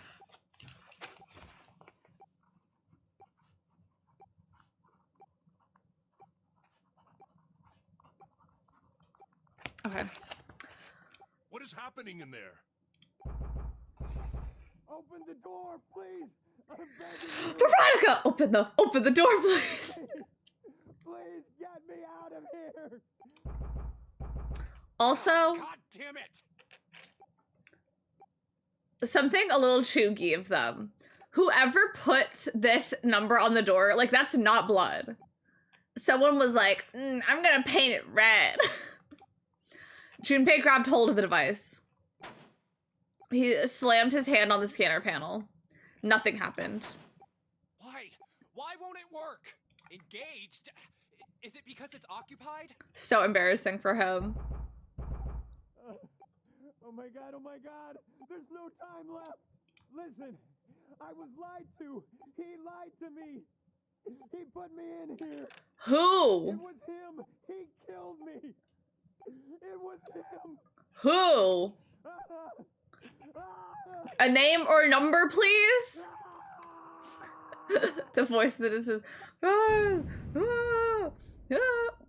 like, I'm just saying, if I were ever in a situation like this before I would die, I would literally, like, I would give every single detail. I'd make sure I crossed my T's, dotted my I's on Mr. 11037. Engaged, oh my god, congrats. At least frame someone for fun. Yeah, just say anything. Say anything. The explosion rocked the room. Instinctively, they ducked. They stood up slowly when they realized there was no danger. No one spoke. Silence filled the room. A beep? All eyes turned toward it. Did that thing just make that sound? Yeah? The display changed from engaged to vacant. Let's see if we can open it. 7. The mountain swallowed hard. Okay. Junpei nodded and placed his hand on the scanner panel. A red asterisk appeared on the LCD panel.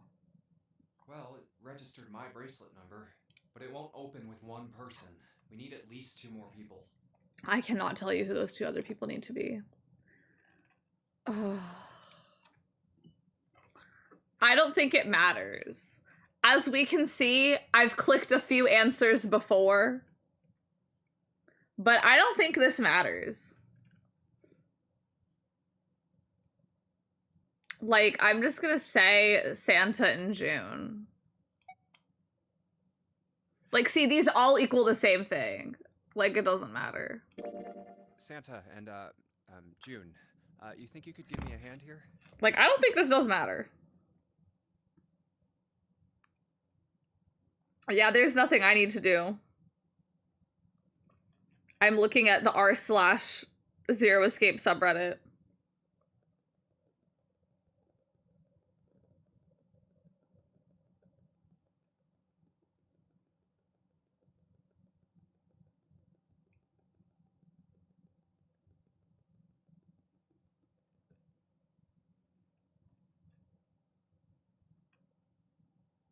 Sorry, I'm looking to see when they do this. I think when I played the first time, I just did the Steam. But yeah, that choice didn't matter. I'm just like... The pun was a little too on the nose, but the mood was still grim. Oh, could you give me a hand here? Both Santa and June lifted their left hand silently. He verified, and she followed suit. 5 plus 3 plus 6 is 14. The digital root of 14, 1 plus 4 equals 5. See what I mean? We never actually need to know it. This should do it. Like, it's not like if we pick 2 people, they're gonna be like, we don't add up to that. Now we just need to pull the lever on the side. You guys ready? I'm gonna open it. Junpei grabbed the lever and looked back over his shoulder. They stiffened and nodded. Junpei nodded back and set his mouth in a grim line. Then he slowly lowered the lever.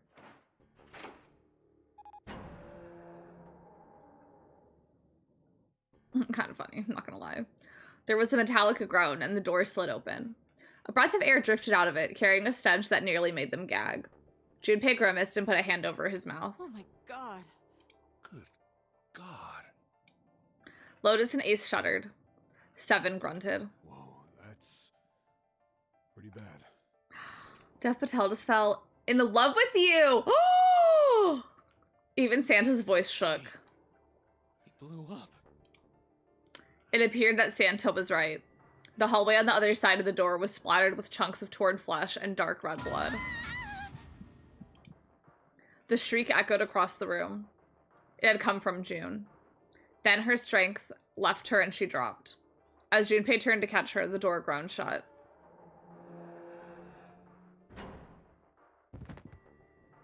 She crumpled to the floor. June, are you okay? Hi, Chris. Hello, I hope you're doing so good today. Junpei dropped to his knees and put his arm around her shoulders. That was when he noticed. Her whole body was feverish. She was radiating intense heat. What the hell? Where'd this fever come from? June didn't answer. Her face looked like wax and her whole body began to shake. Okay, let's just rest for a minute, okay? You think you can walk? I can't believe I'm late to 9 It's okay. Like, literally, we've made it through one escape room. The ninth man is dead. She nodded weakly. Junpei lifted June to her feet and guided her to a nearby chair. A sexy girlish sickly. Oh, I feel sick. Oh. Passing out while serving, yeah. Passes out, serving cunt. As gently as he could, he set her down in it. Oh, the chair. How are you feeling? Are you all right? She nodded, and as she did, a single huge tear rolled down the side of her face. Why did this happen? Her hands, I think it's because of the gloves, but I'm like, you know those baby hands people have? I don't understand her hair. She just has a bun right here. Like, let me rock the hair. A flower-shaped bun. Just one smack dab on the side of your head. Okay, but why is it kind of a look? Like, I don't have a hair tie in it, but why is it kind of serving? Wait. No, but like, wait. Why don't I have a hair tie? Like, wait, hold on, wait. I really don't have a hair tie. Wait. Wait. Wait, wait. Wait. Wait. Like, wait. What if I have a little bun in my hair? Maybe her hair is not so stupid after all. Maybe it kind of serves. Okay, cosplay, a little closet cosplay. Maybe next time I'll see if I have the elements. Yeah, change her number to 8. Yeah. Suddenly, oh, I'm not June anymore. Suddenly I'm August. Her voice cracked, broken by misery and grief and choked by sobs. Oh, the quirky girl, she got one bun. She just has one bun on this, like, literally the side of her head. Like, I cannot stress the side of her head. Like, what hair is that holding back? Why did this happen? Junpei spun around. You know what the fuck is going on here? Who's Zero? What's this nonary game? What the hell is Like, going maybe on? I just want a little side What bun. are we doing here?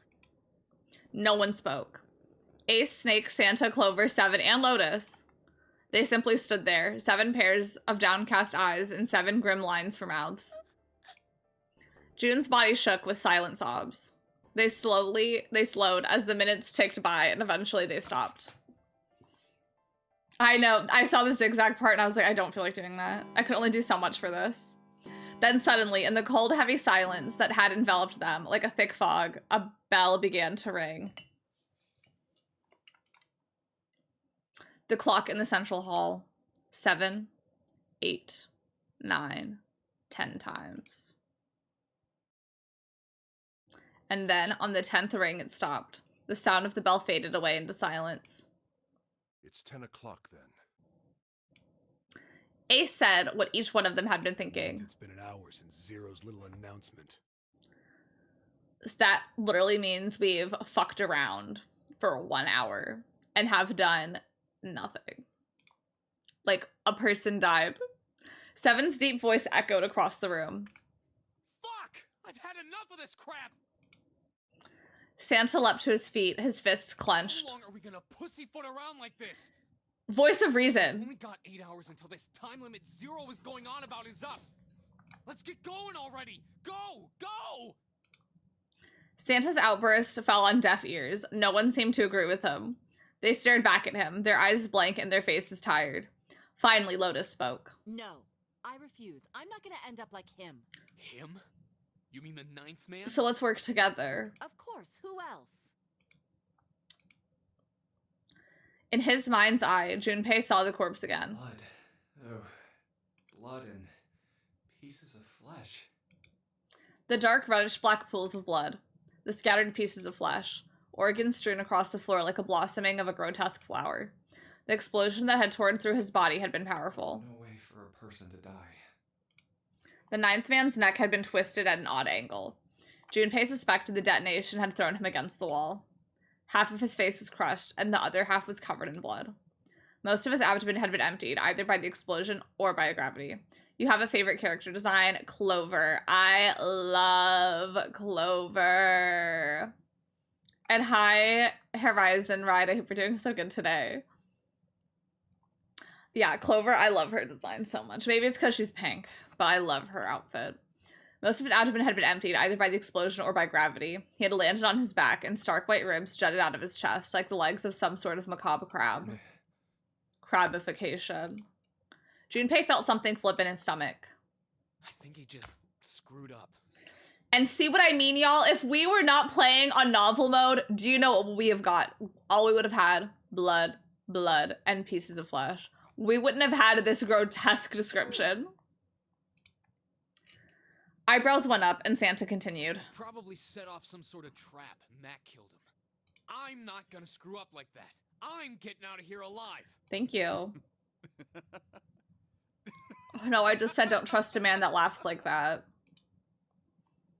Whatever Snake was laughing at, Santa did not find particularly humorous. So goddamn funny.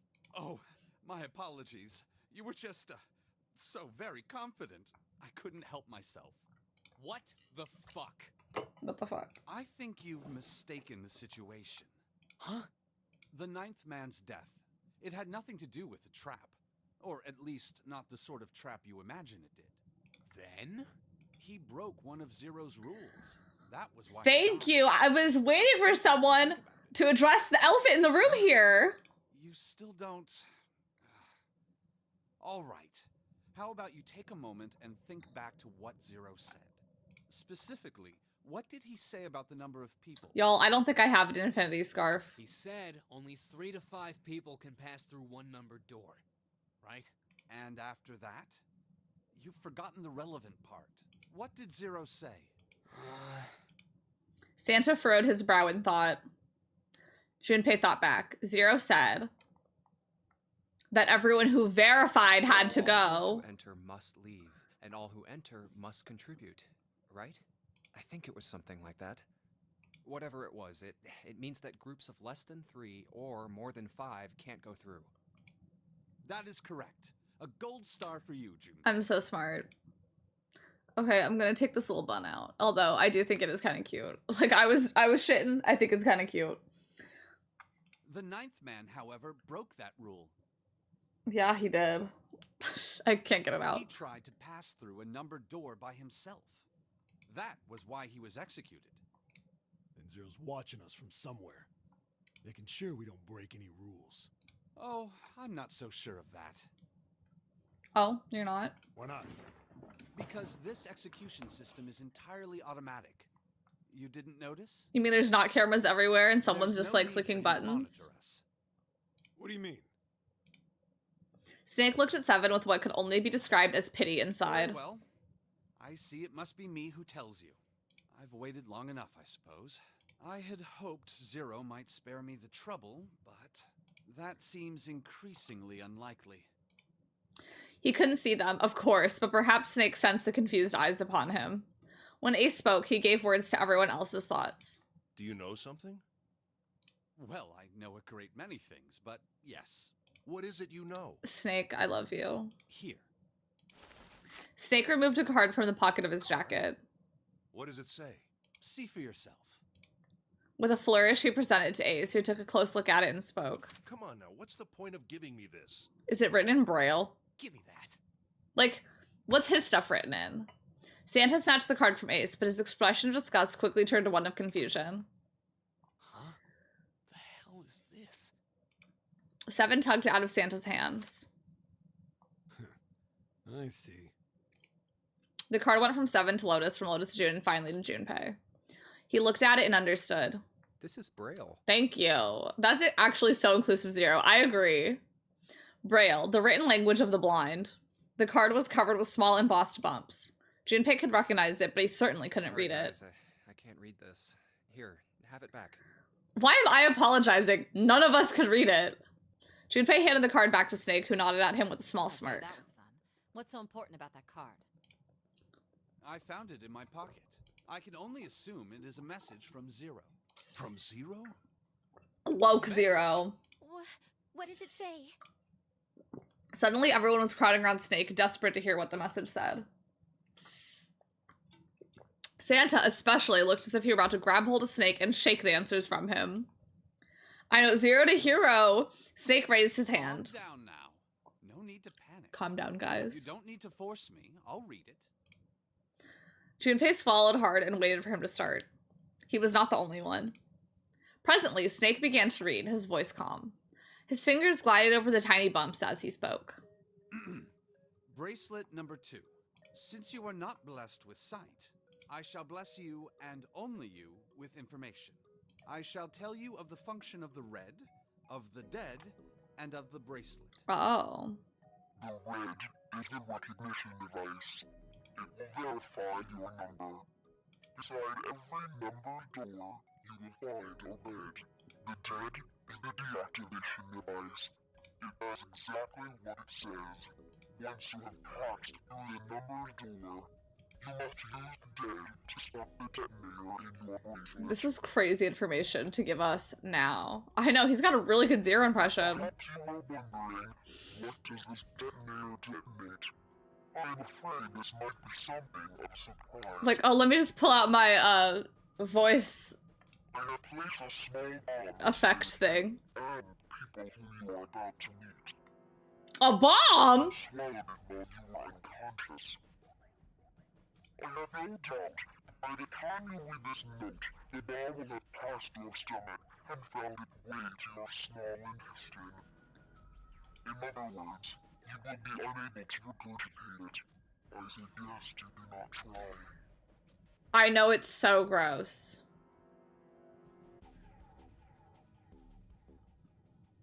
If anyone, for some reason, has some laxatives in their pockets.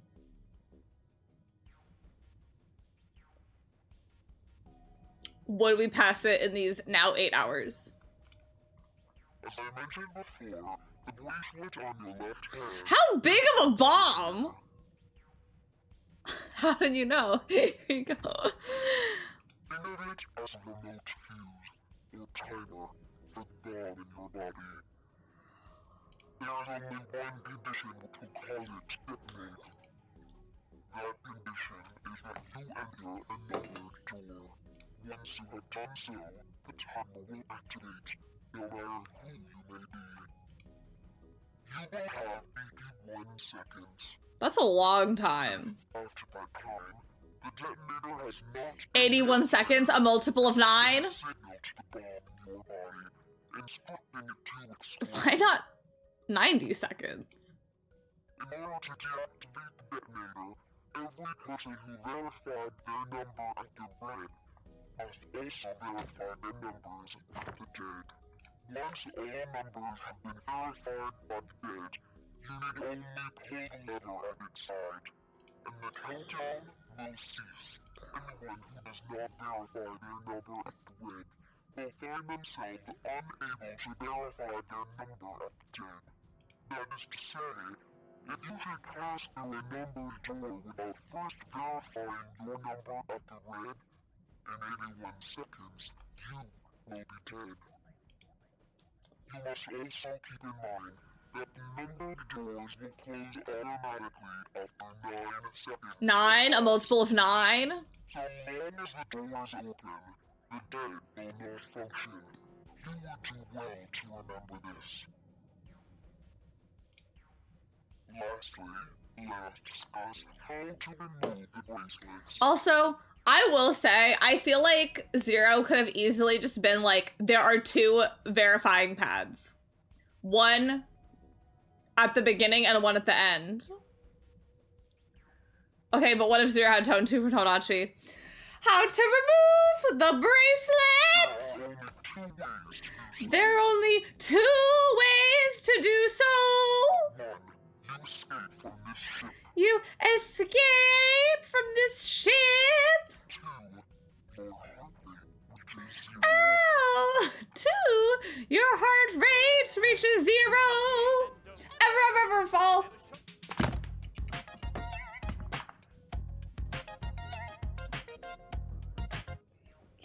Dylan, thank you so much for that Prime sub for 65 months. I'm not you.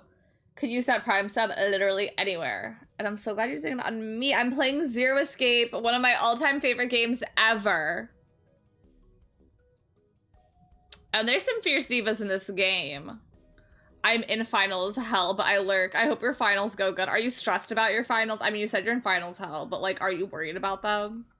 Nevertheless, once the bracelet is taken outside the confine of the ship, or detects that Wara's heartbeat has fallen to 0, it will shut down automatically. There is no other way to remove your bracelet. If you attempt to force it off, or disable the detonator, the bomb within you will immediately explode. This is all the information which I can impart to you. I turn off my voice box thing. How you choose to use it is for you to decide. If used wisely, you can eliminate those who might be a danger to you. For a time, you would be able to control your fate. Well, you know what, Snake? Maybe it was good you withheld that. The best of luck.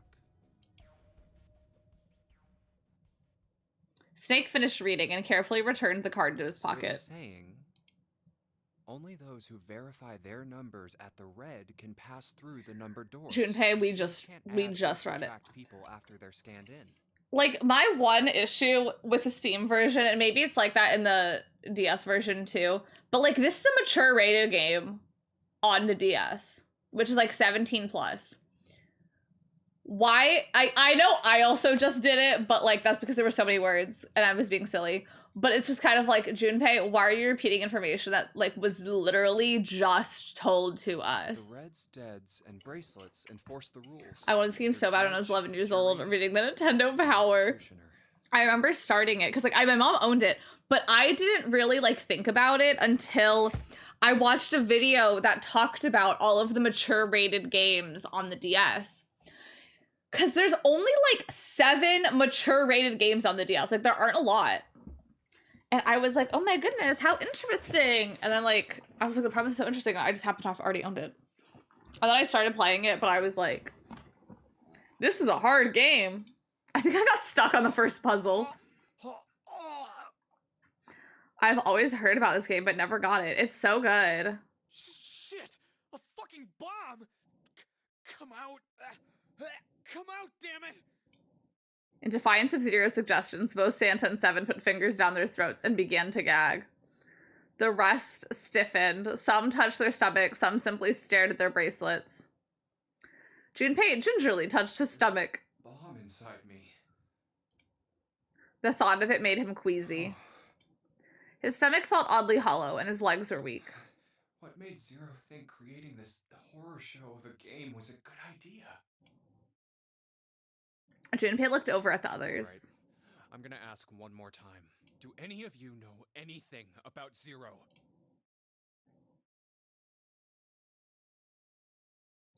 They were all silent, each person waiting to hear what the others would say. Finally, Santa spoke. Actually, I saw him. I saw Zero when I got grabbed. I didn't see his face, though. Well, that's not very helpful then. Son of a bitch was wearing some kind of gas mask. Yeah, Santa, I think we all saw that. What the hell? Come on, guys, give me something. You know, like surprise or something? Instead, it was Santa who looked surprised. There was a moment of silence, then everyone spoke at once. Saw that too. I did as well. Me too. I didn't see inside the mask, though. That mask, it was really scary. God. Yeah, I think we were all grabbed by Zero. All of our abductions were the same. We were taken from home at midnight. The person claiming to be Zero had a mask on. There was white smoke, and then each of us passed out. We woke up to find ourselves on D-Deck, in a room with a 3-level bunk bed. How about you, Seven? Did the same happen to you? Only 7 stories seem to lack the detail of the others. Oh, me? Yeah, well, mine was just like the rest of yours. That was all he had said. It had occurred to Junpei at the time that it sounded somewhat strange, but he didn't press the issue. Okay, that's good enough for now. He hadn't done so, because there was something that struck him as even stranger. So, I have a question. That was the mystery of the relationship between Snake and Clover. Snake and Clover. You were both kidnapped from the same room, and you woke up together. Like, look at how cute she is. Junpei looked at them thoughtfully. So, what's the deal with the two of you anyway?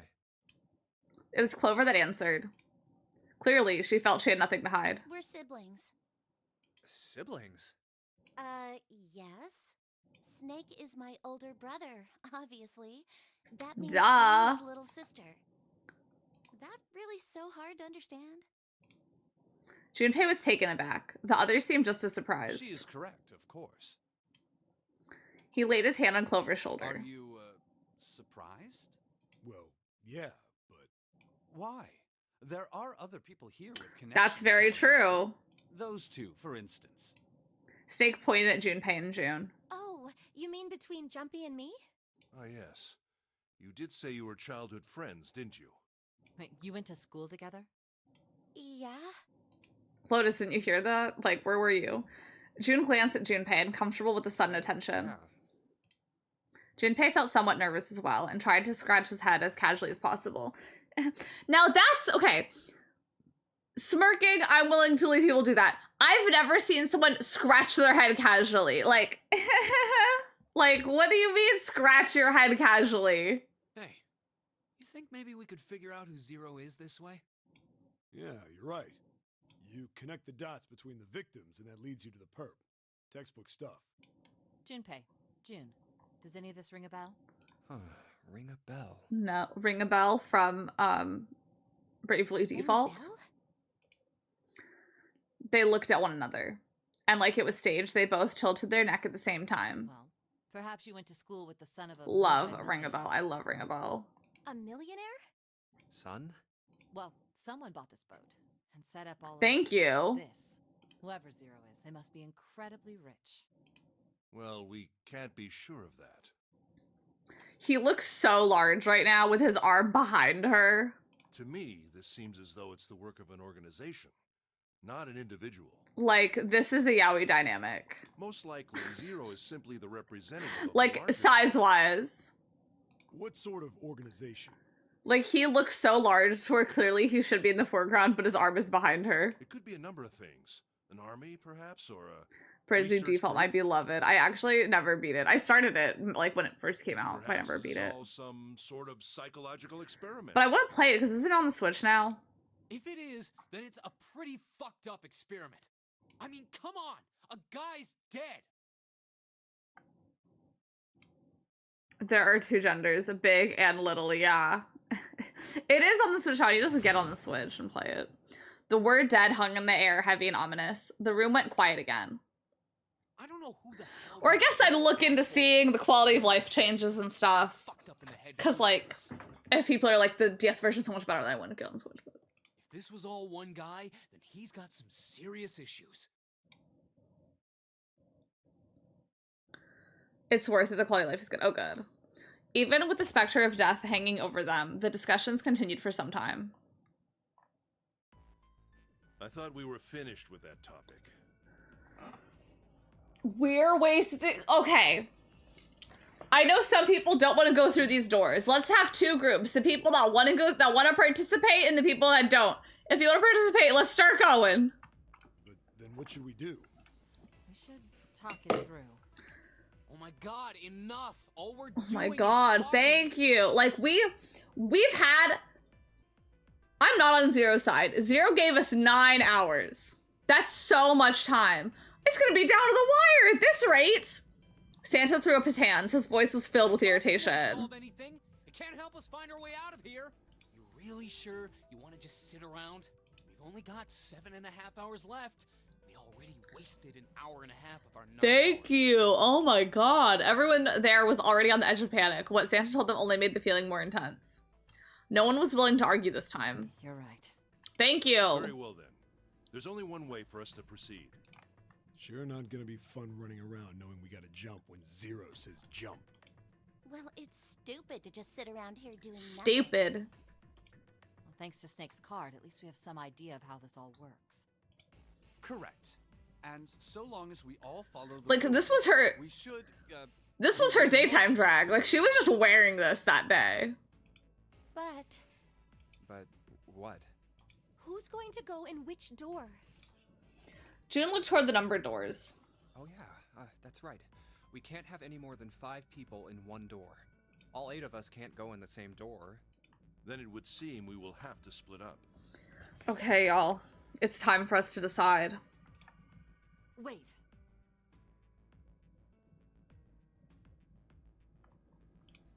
Lotus looked I'm terrified. telling you now, there is no way in hell that I'm going into door 5. Come on now, don't be selfish. Call me whatever the hell you want. I'm not going in there. If I'm going to have to walk through all that blood, then I'd rather stay here. And we were doing so well.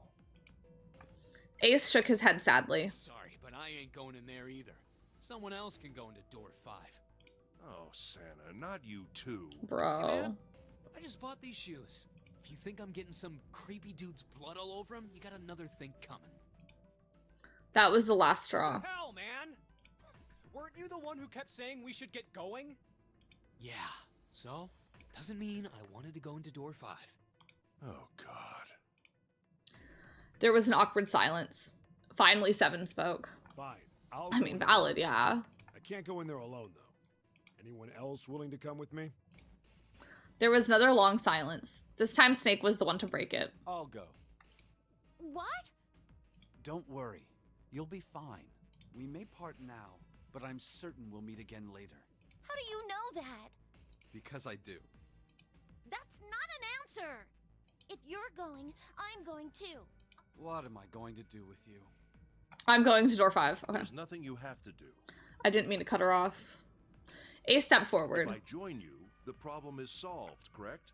7 is 7, and Snake is 2. And if you add Clover's 4 and my 1, the digital route will be 5. 7 plus 2 plus 4 plus 1 is 14. The digital root of 14. 1 plus 4 Well, is 5. I'm just saying, thank God that one guy died, because now we can evenly split to go into these It rooms. works perfectly. Her little jump, she is my everything. 4 of us can go into door 5. Wait. What about the other 4? What's their digital route gonna be? Junpei did a quick mental mouth calculation. No. Lotus, Santa, June, and me. Well, let's do it to see, for our own curiosity, to say that we did it. 8 plus 3 plus 6 plus 5. Okay, 11, 19, 20, 21, 22. And then 2 plus 2 equals 4. Our bracelet numbers are 8, 3, 6, and 5. 8, 3, 6, 5. What would our digital root be? 4! 8 plus 3 plus 6 plus 5 is 22. So... I think someone else should say all the math out loud. Like, just one more time. 8 plus 3 plus 6 plus 5 equals 22. So... digital root of 22, 2 plus 2 equals 4. There, he said it out loud. He said the quiet part out loud. He repeated what he determined. That's 4. add up our 4 bracelet numbers and the digital root is 4. Then we can go into door 4. Yeah. Huh. That worked out well. So the team assignments will be like this. 7, Snake, Clover, and Ace, they would go through door 5. Lotus, Santa, June, and me will go through door 4. And say all the wrong answers. I should. Are these really the teams I want? Beyond door 5 is what remains of the 9th man.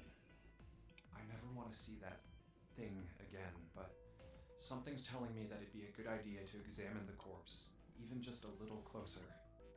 Of course, if I went through door 5, I wouldn't be going with Lotus and Santa. I could bring June with me through door 5, but that means she'd have to see the body in there. And I don't want to put her through that.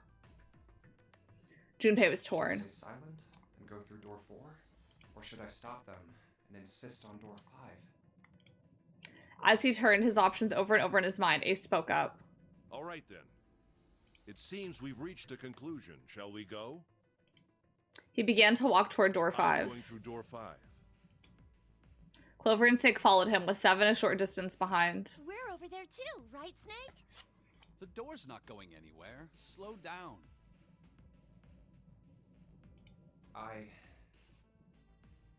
Which door? Door 4 would be fine. I decided that door 4 would be fine. Door 4 with Lotus, Santa, and June. There's nothing to worry about. I just need to stay by her side. June, Akane Kurashiki. Should be fine. It's no problem this way. I should see the other 4 off. He made no shows of affection, but Junpei saw her as something more than just a friend from his childhood. With her bun. Ace and the others are going. He watched the other 4 walk toward the door. Ace, Snake, Clover, and 7. Junpei said nothing as they left.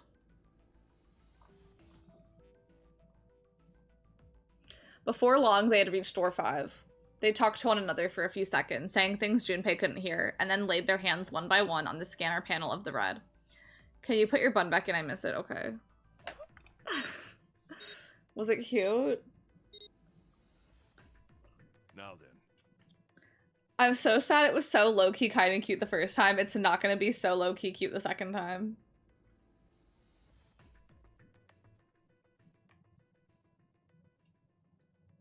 My little bun. Okay, now then. Ace grabbed the lever. His face was tight with determination. He turned over his shoulder to look at Junpei and his companions. Be careful. We're going through this door. Wow. As Ace pulled the lever, the door swung open in the mouth of a great hungry beast. So horrible. Beyond the door, Junpei knew, lay the sad remains of the 9th man. It did not surprise him that Ace, Clover, and 7 hesitated. The body was not a pleasant thing. Does it feel heavy? The bun? I do feel it. We need to hurry. Like, at this moment, I am very aware it's here. Snake had no such problems, as his blindness made him immune to the horror. He stepped through the door, his feet making a wet splack in the pool of blood. Snake, your shoes. It's fine. Hurry. Or are you planning on dying with everyone else? Oh. I assume you haven't forgotten the door only remains open for 9 seconds, have you? And he's definitely used a lot of this talking. Hurry, Snake. Let's go. The 3 remaining steeled themselves and stepped through the door.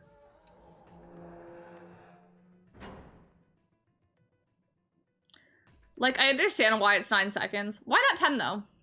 Door 5 swung shut, closing with that heavy finality of metal upon metal. Junpei and his companion scrambled to the other door. Hey, how is it over there? Did you find anything? At least say something, will you? Something's beeping. It's just like before. Probably the 10, 10, 10. on the bracelet. Do you think they're 10 hours, okay? 10 persons, 10 doors. June's face showed her concern more plainly than her words ever could. Almost as though in response to her question, a voice rang out from the other side of the door. It was 7. There That's gotta be that dead thing. Come on, get over here. We gotta authenticate. Let's authenticate. The beeping stopped. The sighs of relief were audible, even through the heavy door. Looks like it stopped. Oh, he said that. Junpei and his companions leaned away from the door and breathed a collective sigh of relief on their own. Hey, guys! Are you doing alright over there? They'd heard Seven's voice, but it wouldn't hurt to be sure. Yep, we're fine. Despite the recent danger, Clover's voice was as bubbly as ever. Hey, I'm gonna tell you about this whole dead thing, okay? The dead is just like the red, but the color's different. Why not call it the blue? You know how the red was red? Well, the dead is blue. Give it up for the authenticating divas. It's just like the red. Authenticating is the same too. Awesome! Thanks. That helps a lot. Well, we should probably move on now. You be careful out there. Roger that. Okay. Junpei and the others left door 5 and headed toward door 4. Now it's our turn. I'll go first. They stood in front of the red and placed each of their hands upon it.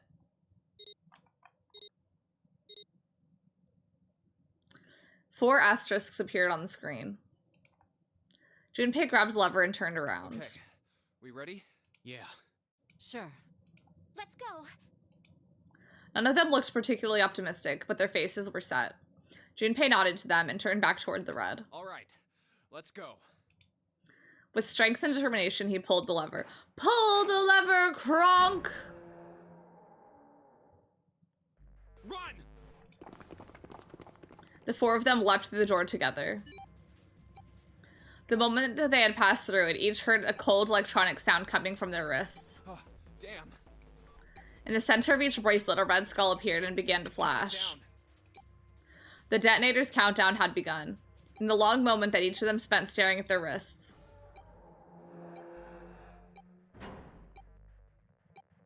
The numbered door behind them closed, the sound of metal on metal reverberating down the hallway. We can't go back! We need to hurry and find the device. Hey! Where the hell is the dead? How would I know? Well, Don't give me that probably on the other side of the hallway. I already am.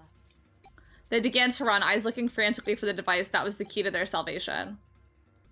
The hallway they found themselves running down was a long one, easily 300 feet in length. On the right side of it stood a series of wooden doors, all nearly identical. If they had taken time to think, they would have likely have to discern that the doors lead to cabins. Don't tell me the dead is in one of those rooms. Oh no, how many rooms do you think there are?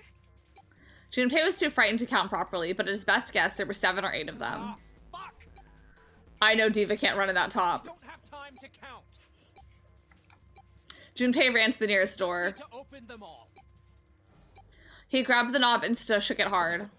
It won't open. It didn't feel locked, more like someone had hammered an iron plate over the other side of the door. Junpei turned around to find another door and saw that his companions had already run to doors of their own. They did not seem to be having any more success than he had. Their own words confirmed his fears. This one's no good. Same here. It's not moving. It's not moving! June was the last to speak. As Junpei looked in her direction, his eye caught something he hadn't noticed before. A small red blinking There light. it is, at the end of the hallway. I could have told him it'd be at the end of the hallway. Even as he yelled, he ran. He grabbed Santa, Lotus, and June and pulled them toward the light. Santa called out to them as he ran. How many more seconds do we have? How would I know? Our time limit is 81 seconds. I know that, goddammit! I'm asking you how many seconds we have left. In all likelihood, Junpei figured nearly a minute had already passed since the door had closed behind them. If that was true. Y'all, I need to see if I can book my Pilates for tomorrow. Urgency foremost in all of their minds, they arrived at the end of the hallway. The dead sat on the left wall, blinking almost tauntingly at them. Hurry! It's the dead! Get over here! Okay, there is a Pilates class for tomorrow. Y'all, there's only one spot left.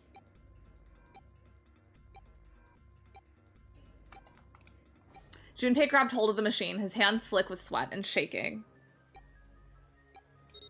May the 4th be with you. He slammed his hand against the scanner Come on, panel. everyone!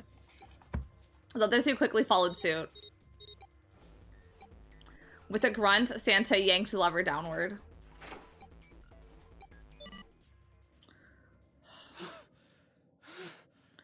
That was stressful.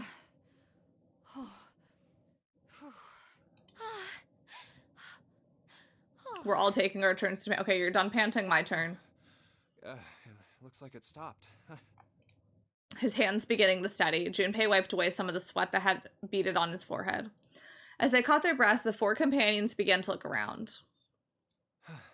There's another door at the end of the hallway. He could see a heavy-looking set of double doors. Set into the walls of the hallway on either side of the larger door were two smaller Let's try ones. this one first. Let's all pant 3 times, not tell Junpei. I know, then Junpei's like, Of course whew. it won't open. How many times had he come across similar doors with similar results, he wondered. Or perhaps he corrected himself, more a lack of results. Whatever the reason, the door remained firm and unyielding, and refused to allow Junpei or anyone else passage. A keyhole.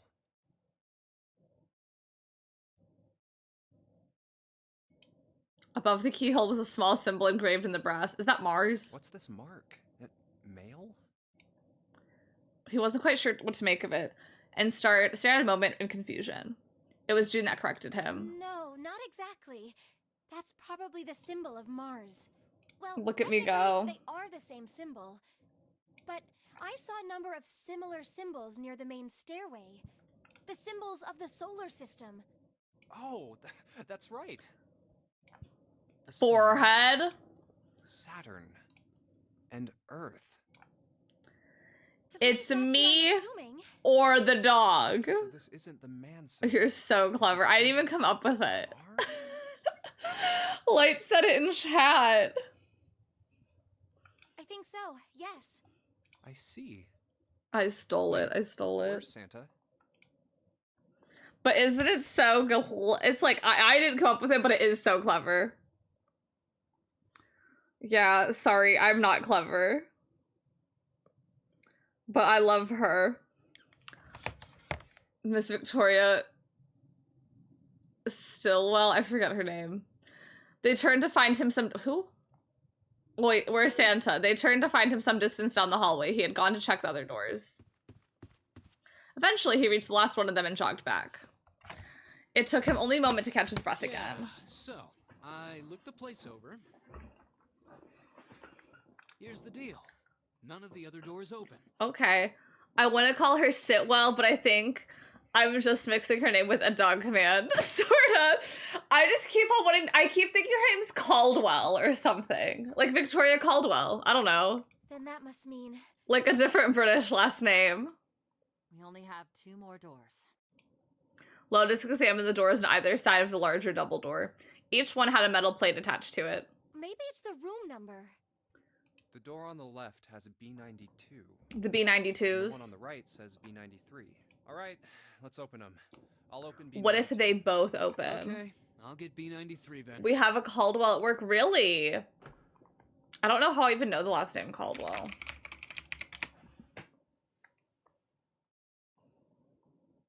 It's a city in Texas, apparently. Don't think that's how I know it, though. And Santa moved... Oh, Junpei put his hand on the doorknob, and Santa moved to the other door. They'd made it through the numbered doors alive. There was nothing more to be afraid of. Junpei and Santa looked at each other and nodded. 1, 2, 3. Caldwell is Bob the drag queen's name. Really? In unison, they pushed against their respective doors. And promptly found themselves in a new room. Let me type Caldwell character. Caldwell B. Caldwell from the musical You're in Town. Kurt Caldwell from Dexter.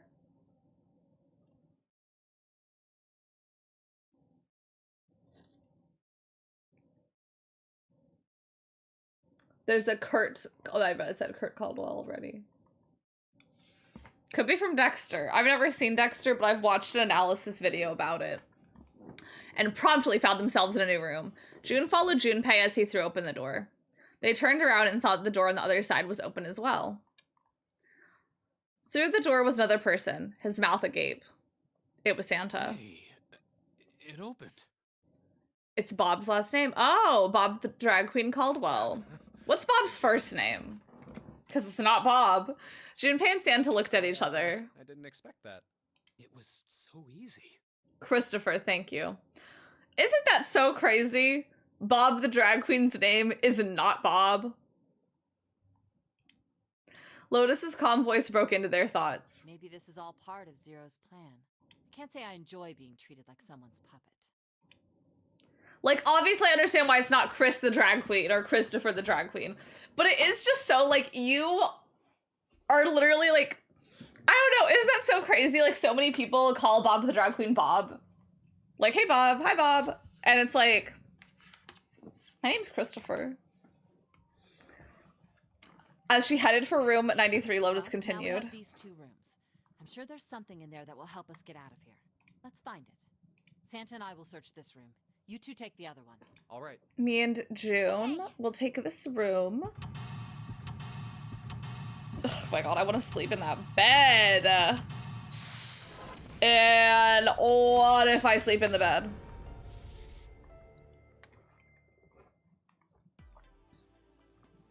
Okay.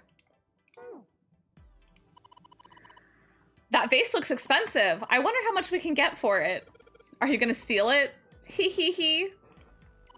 Jumpy, where are you going? I was thinking of going over to Lotus's room. Do you think maybe you could look around here a little more before you go? There's a lot for me to do here all by myself. This is kind of a weird looking picture. I feel like a lot of people, if you haven't played this game, you've seen this meme before. Caldwell Tanner from College Humor and NADPOD with Emily Axford and Brian Murphy is my guess.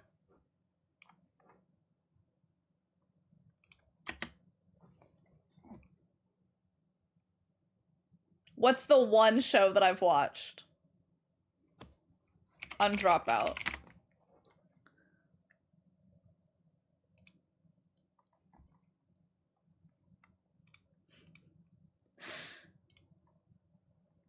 But that's probably it. That's probably where I've heard the name Caldwell before.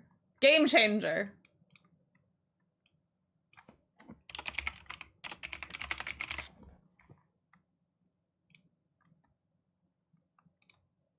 Oh, from the episode where they paint. I think it has to be from that. This is kind of a weird looking picture. Do you think it's an abstract painting or something? It looks kind of like a demon with an elephant-like nose. Sucking on a human being's brain. Where the hell did that come from? What's her brain made of? Can't say I'd mind finding out a little more about what's going on in there. That's a dog. But anyway.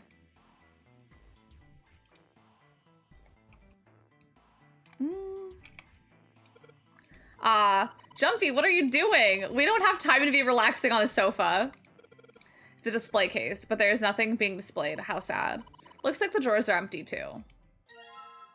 Matches. Can I search the matches? Junpei looked down blankly at what he was holding, then up at How's June. your fever? You feeling better now? Yes, I'm fine. June certainly looked fine. Let me see your forehead. I love the game soundtrack. I used to always look it up on YouTube. It's so good. Junpei held out his hand to her forehead, onto her forehead for a few seconds. Guess it really has gone down. Are you worried about me? Duh. Yeah, I guess I am. Yeah, I guess I am. I feel like that's the dialogue option I'm supposed to pick, given that I've clicked it before. June blushed and giggled. By the way, Jumpy? Hmm?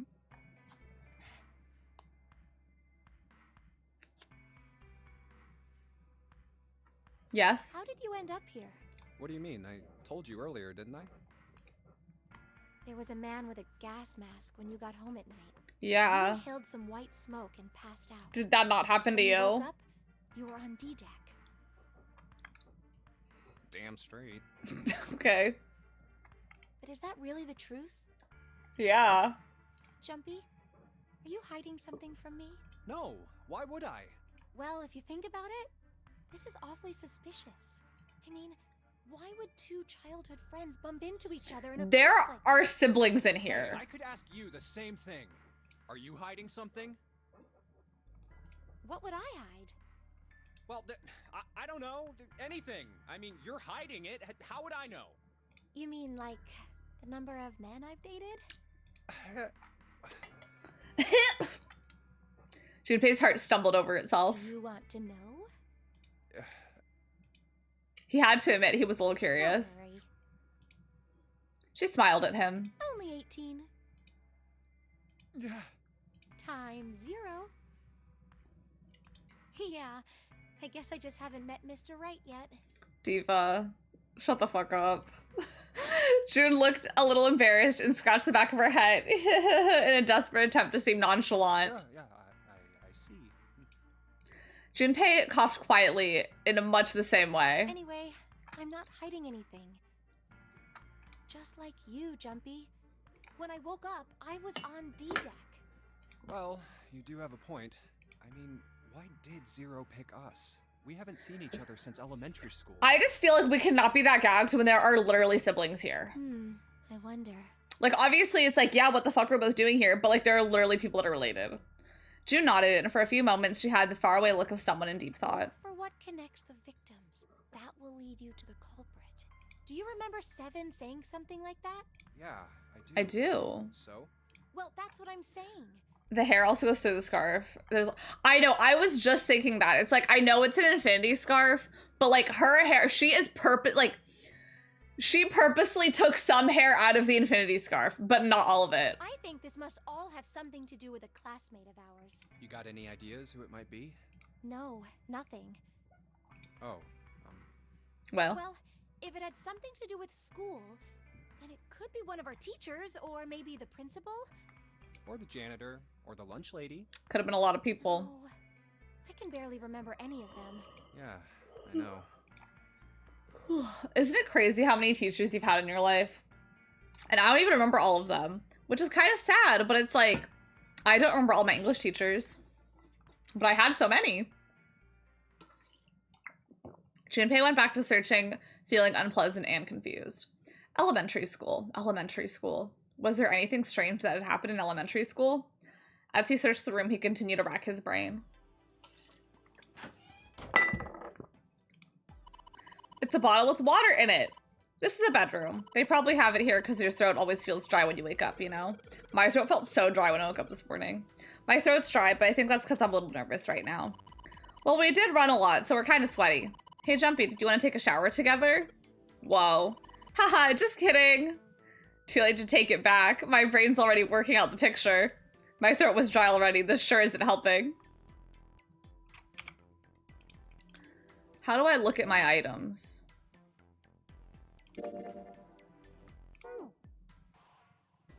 File. Oh, tab. It's a box of matches. There are matches inside, obviously. Okay. A light blue blanket. Someone's made a bed.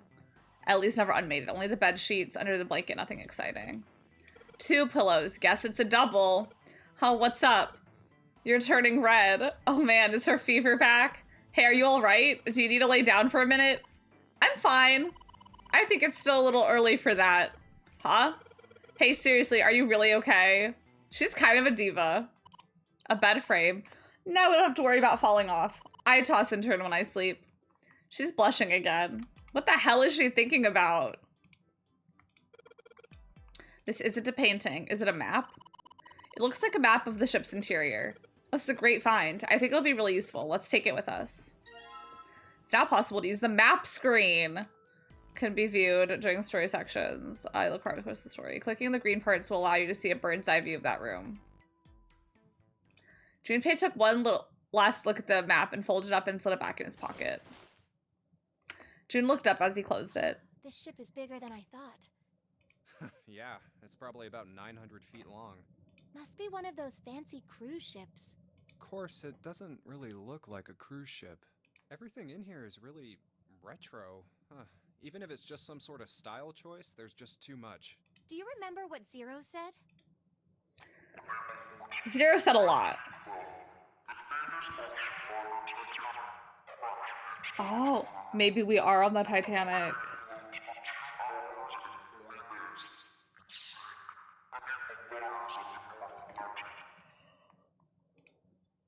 Do you think maybe this boat and the Titanic have something to do with each other? That's a good point. Could I be. doubt he would have mentioned it if there wasn't a reason. I mean, it's the most notable boat that sank. Like, I can't name another boat that sank. Junpei took a moment to look around the room. Do you think this boat is A replica of the Titanic? a replica of the Titanic? A replica? Yeah, you know, like a copy of the actual boat. Who on earth would make something like that? Fans. Crazy Titanic fans. No way. Do you even know how much money that would take? No idea. But all they've got to do is break even, you know? Break even? Yeah, they could use it as a cruise ship. Climb aboard, a piece of history. Who sail would around do the that? world in the resurrected Titanic. Hell, with marketing like that, they'd probably have more customers than they'd know what to do with. Do you really think people would want to ride on a ship with such an ominous Yeah, past? like, no. It's the site of the worst accident in history. Over 1,500 people died. I wouldn't be surprised if you'd get cursed just for going. A curse, huh? Jumpy, do you believe in that sort of thing? You know, curses and stuff? I do. Yeah, well, I guess so, to a certain extent. Past to me picked some good answers. Junpei scratched his temple. What about you? No, I guess that's kind of a dumb question. She asked me the question. Yes, I do believe in curses. In fact, I think it was a curse. I hate how they that say sank the Titanic. Junpei. What? A curse sank the What do you think it Titanic. should be? The curse of the Egyptian mummy. Junpei couldn't understand how June had maintained a straight face in saying that. Supposedly, the Titanic carried the mummy of the priestess Amun-Ra, Junpei? Junpei. which was stolen from a pyramid.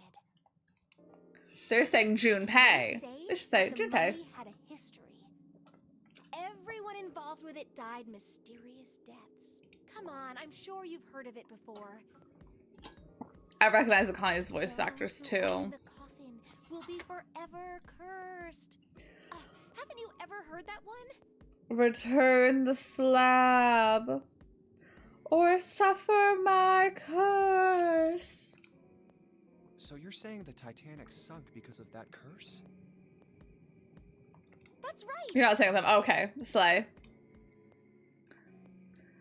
June's eyes had lit up with excitement, like a child's. June's eyes had lit up with excitement, like a child with a new toy. That mummy, the priestess. Supposedly, she was. She's special. Azura in Fire Emblem. She is Akane. Damn.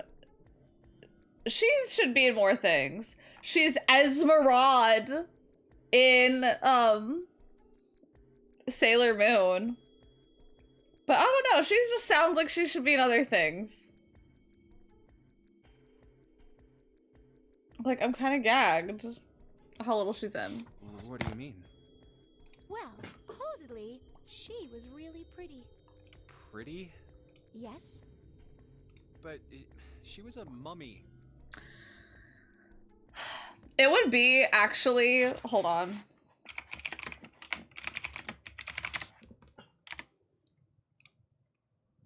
Like, someone made an Nendroid where her eyes are brown. Her eyes are literally not brown. Nobody Google Akane. But, like, it'd actually be so easy for me to cosplay Akane. Because, like, I mean, I'm just looking at my hair right now. That's right. She wasn't all shriveled up or rotten or anything. Like, She almost looked alive. I'd be so comfortable Oh, okay, I get it. Okay, it's that thing. at a chilly anime convention. Where your body turns into some kind of wax? Yeah? The fat in it turns The hair is into already something so kind of similar. And, like, the eye color, not the, I've never worn colored contacts for cosplay, but I'm just saying, like, the eye color, her eyes are, like, kind of, like, bluish purplish Yes, to me. saponification, but that's not what it was. Like, they're not brown. Huh? That's not it. She wasn't wax. Then what Saponification. was it? But yeah, the hair, like... I mean, unfortunately, it's the wrong side, but who cares? That she was frozen. What? Frozen? That's right. The whole body was frozen solid. You know how a human body is more than 60% water? Well, I want to look all up of the that artist water for was this game. I frozen. want to see more art that Story they've done. says that from the time of its discovery all the way through to when it got put on the Titanic, even though it was carried through the desert, her body never melted. That's crazy. This is I crazy. think so too, but maybe it's true and we just didn't know about it before. I didn't know? Yep. Maybe it's common sense to eat shaved ice in the desert because it lasts forever. Huh? Nah, that seems too silly to be true. But maybe it isn't. It just appears that way because you didn't know it was true. She's got a point. Well, yeah, June and Junpei talked a little more and then went back to their investigation. But even as they did, his mind went back to what she told ice him. that doesn't melt, even in the desert? Does something like that really exist? No, even if it did, it wouldn't really be ice anymore, would it? Yeah, what the fuck are you talking about, girl? The more he thought about it, the more his head hurt. Like he'd eaten his ice cream too fast. Okay. It's a dresser. There's nothing on top. Dresser key. Nothing inside. This is the mirror for the dresser, and now she's playing with her hair. She doesn't even realize she's doing that. Hey, we don't have time for that. Come on. It's not like there's anyone here you need to impress. Yes, there is. Who? What? Why are you so quiet all of a sudden? Oh, forget it, Jumpy.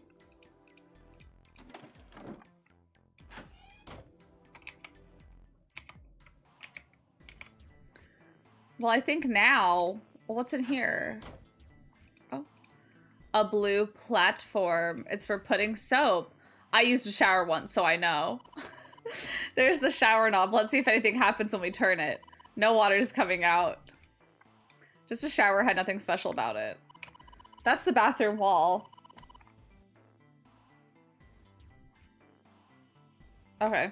There's square tiles all over it. Okay.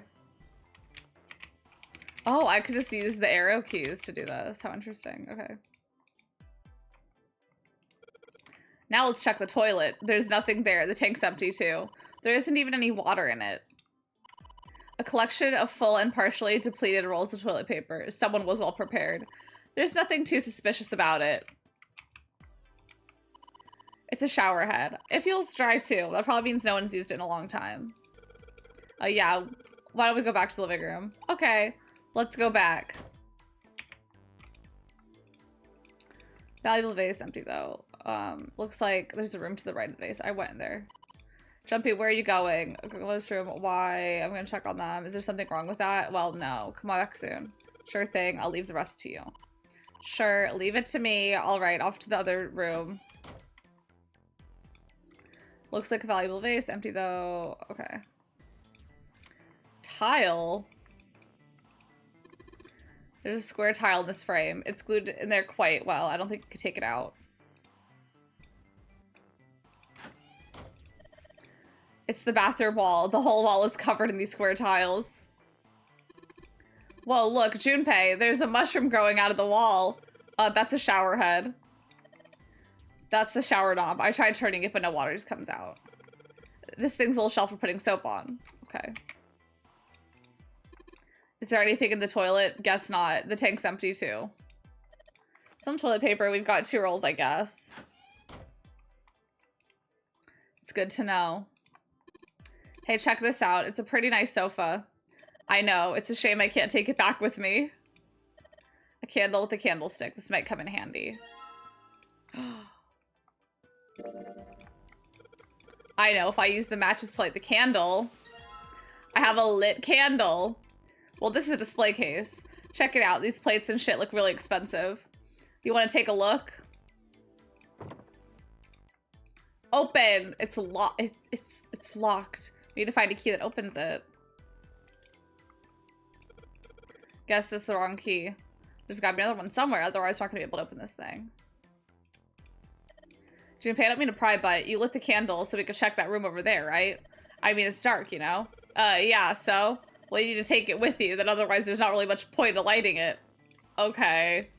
With the light from the candle, we could look around over here, but it gets so hot when I hold it. I want to put it down.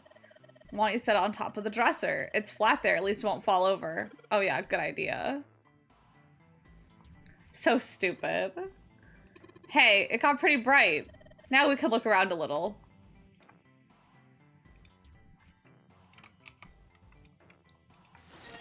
Curtain. Anything under the blanket? Nope, nothing suspicious. 2 pillows in a pile. Oh. A pile of pillows.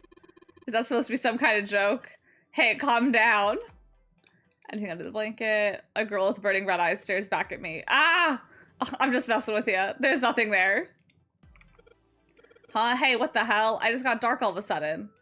Maybe the candle got blown out. It's a candle. What's this? The top of the candlestick looks weird. It's all bumpy. A candlestick key! It worked. I'm finding so many plates. Do we think it could be the candlestick key? Let's open that.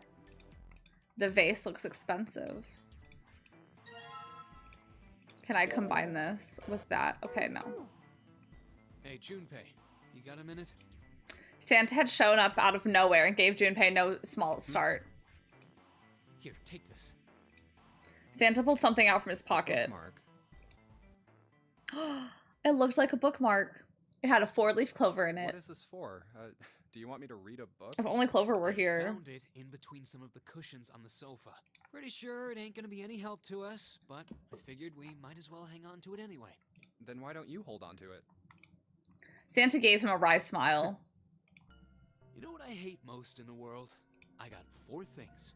Hope, faith, love, and luck. Nagito Komaeda, I found your arch enemy. Hope, faith, love, and luck? Damn straight. And you hate these things? Yeah. Yeah. Problem with that? That's what I said, I hate them. But Junpei tried to figure out how best to phrase what he wanted to what does a say. bookmark have to do with any of that? There's a 4-leaf clover on it, idiot head. Santa scratched the back of his ear and looked awkward. Well, see, each leaf on the 4-leaf clover has a meaning to it. Are those the 4 things? The meaning is pretty much those 4 Oh my words. god, I'm kind of gagged. I didn't know that. It's like flower language. Well, I guess it's not a flower. I like is how it? one of his So, eyes is more closed than the leaf language, other. I guess? Yeah. Leaf words. Junpei looked at the bookmark. Hope, faith, love, and luck. Hope, faith, love, luck, and then faith, trust, pixie dust. The meaning of the leaves on a 4-leaf clover. So, yeah, I want you to take it, okay? Just touching it gives me the creeps. Take the damn thing, all right? Santa pretended to shiver with disgust and shoved the bookmark into Junpei's confused hands. What do you want to do? Take it. Decided to take it. After all, why shouldn't he? Alright, sure. I'll take it. He shoved the thing into his pocket and gave Santa a last confused look. Oh, man, I feel a lot better now. That thing was a real pain, you know? Do you really hate those 4 words that much? Yeah, well, they can all betray you, you know? Hope, faith, love, even your destiny. Do you hate the word destiny? Is that your 5th least favorite word? What had happened to Santa? Junpei wondered. How had he become such a bitter person? For a moment, they looked at each other. That's not my only reason. What? That's not the only reason I hate the 4-leaf clover. I just can't bring myself to like the number 4. What, worried about the 4 horsemen? Nah, come on, man. That's Why just doesn't he like silly. the number Maybe 4? back in the Dark Ages, that kind of crap scared people. But this is the 21st century, and I'm a 21st century guy. Yeah. I'm a little insulted. Then why do you hate 4 so much? 'Cause it's a half-ass number. I like the number 4. That's why. What? This is 9 crazy. Is a way better number. So what if it's last place, right? At least it's not some lame-ass middle number. I mean, 9th being last place. I mean, if there's only 9 people competing. What are you... Santa's explanation made no sense. Junpei was even more confused than before. Play? Play? You mean like You gambling? mean like gambling? Stock market? Yeah, of course. What else would I mean? You know, the stock market. In Baccarat, the best possible hand totals 9. They call it Le Grand. But the lowest, most worthless cards, the zeros, they call Monkey. Just like the guy in charge of this game, huh? Zero's a monkey. Santa blinked, utterly stunned. What? Then he began to laugh. Like, Totally right. what a stupid insult. God, you trapped us in here sure is one hell of a monkey. That was when Lotus spoke up. You know, if you think about it, the nonary game is really a lot like Baccarat. Apparently she'd been listening. Of course, it doesn't use any of that stupid digital root junk. Thank you. Just drop the tens digit, and that's it. Still, it does have the same idea of your final number needing to be a single digit. Oh, yeah. I guess you got a point. And in both games, whoever has 9 wins. The person who makes 9 wins? Did you forget already? Don't you remember what Zero said? It is hidden, but an exit can be found. Seek a way out. Seek a door that carries a 9. The only issue is if only we would have to have 2 groups that equal 9 So, for us to all make it if we wanna out. Get off this boat. We have to make a team whose numbers have the digital See? root of 9. And only the people in that team are going to make it out alive. Like, can we make Of course. 2 teams of 9? That's why it's called the nonary game. What? Huh? You don't know? Nonary means something derived from 9 or base 9. It's derived from the Latin prefix nona, which means Oh my 9. god. These are the nonary While we're at it, games. the prefix for 1 is uni. You know, like the unicorn, the horse with 1 horn. Wow. Okay. 2 is bi, like binary. Like binary? Like bisexual? Binary means composed of 2 parts. 3 is tri. I'm sure you've heard that one plenty. Like trio, triple, and triangle. You're right. I have heard that one a lot. After that, you have quart, quinty, sext, septum, and so on. Sext? And of course, the prefix for 8 is octo, like octopus. It's called that because it has 8 legs. Get it? It's called octopus because it has 8 pusses. I see. So then Nona means 9. Lotus nodded. So, how many of us are trapped on this ship? That'd be 9. Well, And what are the bracelet numbers we have? They go from 1 to 9. And our time limit? How many hours did we have? Zero said 9 hours. y'all, there are 9 persons, 9 doors, and we had 9 And hours. finally, to get out of this ship, We need to find the door with a 9 that's hidden somewhere in the ship. By making a team with the digital root of 9. That's gaggy as fuck. Are we on the same team? and there you have it. This is too Number much. 9s everywhere in this game. He's got a real theme of 9s for this whole thing. No wonder it's called the nonary. But we only had 81 seconds, not 90 seconds. Okay. Dot dot dot dot dot dot dot dot. Somewhere far away, Junpei heard the creak of stressed metal. It sounded almost like Zero laughing at them, or the sad, desperate scream of a pig headed to the slaughterhouse. Okay, back to the funky beat. Well, I can't just leave June there by herself. What do you think? You're her knight or something? You're keeping me out. Whatever, man. I'm going.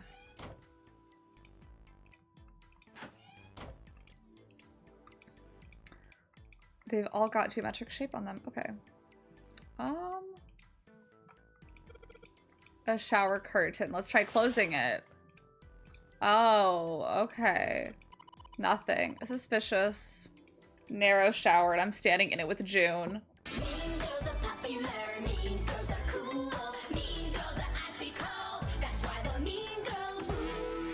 Susie, thank you so much for that raid, and hi everyone coming in. My name is Lauren. I use she, her pronouns, and we play so many things. I'm currently playing one of my all-time favorite games. 9 hours, 9 persons, 9 doors, which if no one has played it, it's basically a bunch of escape rooms. And I love the game so much. This is awkward. But Susie, how was your stream? How was hell yeah Wrath of the Dead Rabbit? And hi Raiders coming in. Please take care of yourselves. And Susie, that's you too. Drink some water, eat some food, rest, do anything you'll have to do. But if y'all want to stay and watch, I'd appreciate it. Yeah, it's one of my favorite visual novels. It's so good. I haven't played it. Time to open the curtain. I played it, I feel like 4 years ago now was the last time I played it. I get it. Yes, yes. What are you mumbling about? Did you figure something out? Oh, nothing. Don't worry about it. The exit. They're in the other room. Which I didn't even mean to go over here. The curtain. Let's put the shower curtain on the hooks. There's a pretty obvious peephole. Somebody's really dedicated. Well, with the hole this big, you gotta wonder if maybe they want to be caught. It was goofy, a shut your brain off and enjoy kind of game. I'm very intrigued. But I do love games like that. It's very red. I have a tab open. I want to look more into it. So you're saying maybe the one getting spied on was into that shit? Maybe they were into, like, those home invasion fantasies. Home invasion. Interesting. I see. You two are real idiots, you know that? Well, can I go to the... There we go. Let's try spreading the curtain. There's a hole in the curtain. It looks... If I look at it from way back here, I can see a single tile. All right. Oh, looks like it's 5th from top, 3rd from right. Let's look. Oh, okay. That thing's not budging. Oh, okay. 5 down, 3 from right. Okay, okay, I got it, I got it. Junpei, if you miss her so much, you don't have to keep coming back here. Psh, no, that's not what this is. I was just being like a bridge between the 2 rooms. Uh-huh. You just keep telling yourself that. Now get out of here and go help June. Okay. Here it is. Oh, this one. It definitely feels like a Newgrounds game. I used to love Flash game websites so much. I loved, was it like 1, 2? Oh my god, it had the monkey. Games to Win. I used to love, I was obsessed with Games to Win so much. Like, that was my all-time favorite. Every day I'd be going to Games to Win. Like, that was it for me. But their games, a little inappropriate, really thinking about it. Oh my god, we have all the plates. Okay. Back I go.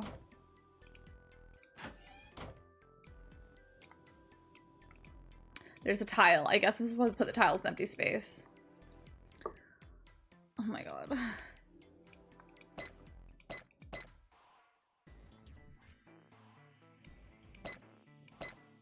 Oh my god. Well, I feel like these two definitely get switched. I did it. I miss Mini Golf Flash game. Mini Golf Flash game, save me! I loved the parking games. There is something about a game where you park a car. Oh my god. I was obsessed with those kinds of games. Yes, I did it. There, picture complete. And there goes the frame. What is this? What do you mean, what's this? Pretty obvious, isn't it? It's a hole in the wall. Like a hidden safe or something, you know? Anyway, let's take a look. I think there's something inside. The Mars key. Junpei messed around a bit with the key he had and looked blankly at the picture that slid down. What's the deal with this picture anyway? I spent way more time playing with Flash games than I cared to admit. They were just so good. Like, literally, my friends would come over and we would just play Flash games and try and figure them out. Because I remember there was one on, like, Games to Win where there was, like, a babysitter and you were trying to get her in her underwear. But, like, you had to do everything right. I don't know. Again, not a game we should have been playing. What's the deal with this picture? Santa had only been mumbling to himself, but it drew Lotus's attention. I'm so sorry, I meant to snooze the ad. She looked at the picture and paused. think I've seen this picture before. Where? In a book. There's a British biochemist named Sheldrake. He has a rather interesting theory. I saw this picture in his book. What's this interesting theory? Morphogenetic fields, which relies on the theory. What if we of decide we don't give a resonance. fuck? Calling him Santa is so silly. I know. Like, is he gonna bring me Christmas presents? No. Man, I can't deal with this. Just listening to you talk about it is giving me a headache. Santa put his hands on his head as though he were in great pain. Lotus merely arched an eyebrow in his direction and continued. It's not a difficult concept to grasp. In essence, he Drag states that the home. shape of living organisms and their behavioral patterns are transmitted through a field not visible to the eye. What part of that isn't difficult, exactly? Lotus did not look pleased. All right, how about this? Theory of the telepathic mechanism. Telepathy? Yes, telepathy. Twin telepathy. Well, perhaps not exactly telepathy. Any twins in the Right. house? Where's It's close love? enough for a simple approximation. Santa suddenly burst into laughter. Are you serious? Telepathy? Who do you think we are? Kids from the 70s? I can't believe someone would actually do serious research on something like that. Yes, I agree. Lotus's response was surprisingly curt. Junpei had expected at least some I read the conflict. book, but I can hardly say I understood it. I'm in no position to defend or condemn anything it said. It was probably just someone latching on. It would only be worse if he called himself outline Mall of Santa Santa. and turning it into a ridiculous theory. There's no scientific merit to any of it, I'm sure. But even so, I am a twin. Oh my god, Melly, I keep forgetting you're a twin. I am a twin, but we are fraternal, and the closest thing we have to telepathy is that sometimes our butts itch at the same time. Hey, that's something. Mall Santa would actually be iconic, yeah. It'd be better and worse. They call me Mall Santa, because, you know, 3, Santa. But I like malls.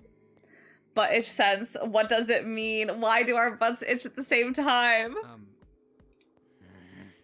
anyway, I saw a picture like that one in his book. Lotus indicated the picture they'd all been looking at. After a moment, she walked up to the strange picture, examined it, and then spoke. Hey, what do you think this picture looks like? Santa answered first. What do you mean? Isn't it just like abstract or something like that? There is clearly a Boston Terrier in this picture. It's just black and white scribbles. There's no meaning there. That's it. What about you, Junpei? Does it look like anything to you? Yeah, I a guess dog. It looks like A koi. A butterfly, a man's face. What is funnier, Rinpa?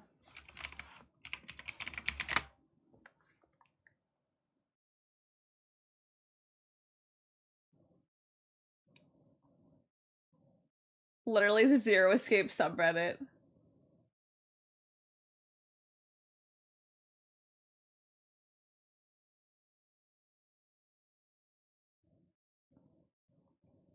A nonsense word. Well. Hi, Alexita. Hello, I hope you're doing so good today. I'm gonna say a dog. But I'm curious, I wanna know what the dialogue is.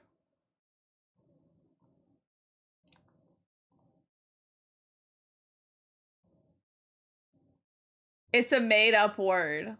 It's an onomatopoeia meaning something limpy, flappy, like all the characters in Human Fall Flat. As for the Rinpa part, I can only think of rhyming it with, which is a term for spinning around and striking. I don't know. Well, anyway, it looks like a dog. I'm gonna say a dog. You have to choose. I have to. Okay, let's choose funny Rinpa. Funya Rinpa. See? I mean, this totally looks like one. Here and here. Looks like up dog. Junpei indicated parts of the picture looked like the other parts. After 3 seconds of silence, Lotus looked at Junpei. What the hell is a Funya Rinpa? What do you mean? What the hell is a Funya Rinpa? You mean you don't know? How the hell would I know? How could you not know? That's practically blasphemous. Oh, say you're sorry. Apologize to the Funya Rinpa. Goodness, you are such a rude. Wow. She's too animated for that top. She's moving. Another 3 seconds of awkward silence went by. Lotus opened her mouth as she shook. Junpei, are you just screwing around? She's like, are you fucking with me? Forget it. I'm just gonna tell you. This is a dog. Oh. See? Like this. Lotus points out the parts of the picture and eventually a dog took shape in them. It looks as though she had a point. It was a dog. Santa also nodded in agreement. So, now we know what it's a picture of, but I don't see how that helps us. Lotus nodded and began to speak. A TV show from Great Britain did an experiment once. They took 2 similar pictures. On the subway, putting a single line of mayo on Delta sandwiches, 1 mayo line. Both of them were difficult to identify, initially. I think she has to be work from home. But once you figured out the answer, you couldn't see it as... Or whatever it is. These 2 pictures. Girl, don't look now, but your tatas are... Ow! Like... She must have pea-sized nipples.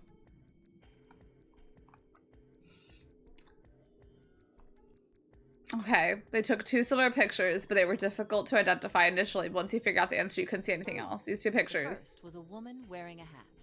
The other one, well, to make it easier, let's just say it was this picture of a dog. I just hope she has pasties on. Like, that tie looks loose. So, their experiment. First, they sent the picture to other parts of the world. That's so a outside the woman. reach of British airwaves. To Ireland, the US, Africa, Europe, etc. Then, in each country, they gathered a number of test subjects. Roughly 1,000 people. I like her. She's fierce. They were shown the 2 pictures. You'd see and asked, Bosco in what this, does you this would. picture look like to you? The results weren't really interesting on their own. 9.2% of the people saw the lady in the lady picture. 3.9% saw the dog in the dog picture. I don't believe that. Then, 2 days later, they aired a new program on their show.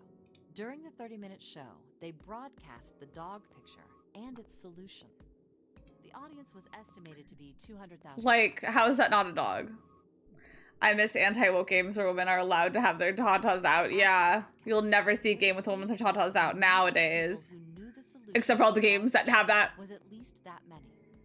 My woke opinion. My anti-woke opinion. I think everyone should have less clothes in games. After another 2 days passed, they gathered more research subjects from areas outside the reach of British TV and radio. This time, they only found a sample of roughly 850 people. Naturally, none of them... It's equality. It's just equality. Hi, Ash. I hope you're doing good today. They were, however, given the same tests and the same... Everyone should have their shit out. Exactly. The results... It's true. ...were startling. 10% of the people saw the lady in the lady picture. The previous test sat at a 9.2% success. Yeah, that's kind of crazy. Not much of a change statistically. The dog picture, however, produced a very different result. The percentage of people able to successfully find the dog, it went from 3.9% to 6.8%, a very significant increase. Are we interviewing the dumbest people in the countries that we're finding? Like 900 people. And only 3.9 and then only 6.8% of people see that's a dog. What is this game about? It's a bunch of escape rooms. We're trapped on a boat and have to escape. The significance of this experiment. But there's like / more, obviously. But like that's pretty much it. We're trapped on a boat with 9 people, 8 because one of them died. And we only have 9 hours to escape, except now only 7 because we wasted 2 hours talking. And we have to go through doors to escape. But there's 0 escape. That's the name of the game, 0 escape. Do you understand to realize the significance of the experiment? There was no way the second group could have seen the picture. They lived far away from Britain and couldn't have seen it. But even so, it was only the success rate for the dog picture that went up. Why? How did that happen? What does it mean? That is a French bulldog or Boston Terrier. Yeah, 11 people we count tatas. Yeah, there's 11. 11 if we count girls. Lotus looked back and forth from Junpei to Santa and back again. Normally calm and collected, she looked now as though she were very nearly possessed and there was something manic about her manners. Santa took an involuntary step back. Junpei didn't budge and stared straight back into Lotus's eyes. Oh, wait, does this have something to do with that field? Or whatever it was that you were talking about earlier? A field not visible to the eye. Yes. So, if more people know and I think we should count them. I think so too. Then that information will pass through the field. There are small little there's bracelets around that have numbers 10 and 11 on them. Huh. Psych. Her manner suddenly shifted, and Lotus smiled broadly at Junpei and Santa. She waved her hand dismissively, doing her best to laugh the whole confrontation off. I was just kidding. Okay. You shouldn't take me seriously. Those pelvic bones are doing a lot. They're holding it up. Well, I mean, the things I just told you about. Bracelets. They Yeah, really did right. happen. Whatever they But are. the results of that experiment really aren't anything to go by. They could have easily. She's a falsified. diva. She is everything. In the end, I'm sure they were just in it for the ratings. They are a TV station after all. At last, it seemed that Santa had gained control of his composure. Right. Man, I gotta admit, you had me there for a minute. I, really thought you were serious.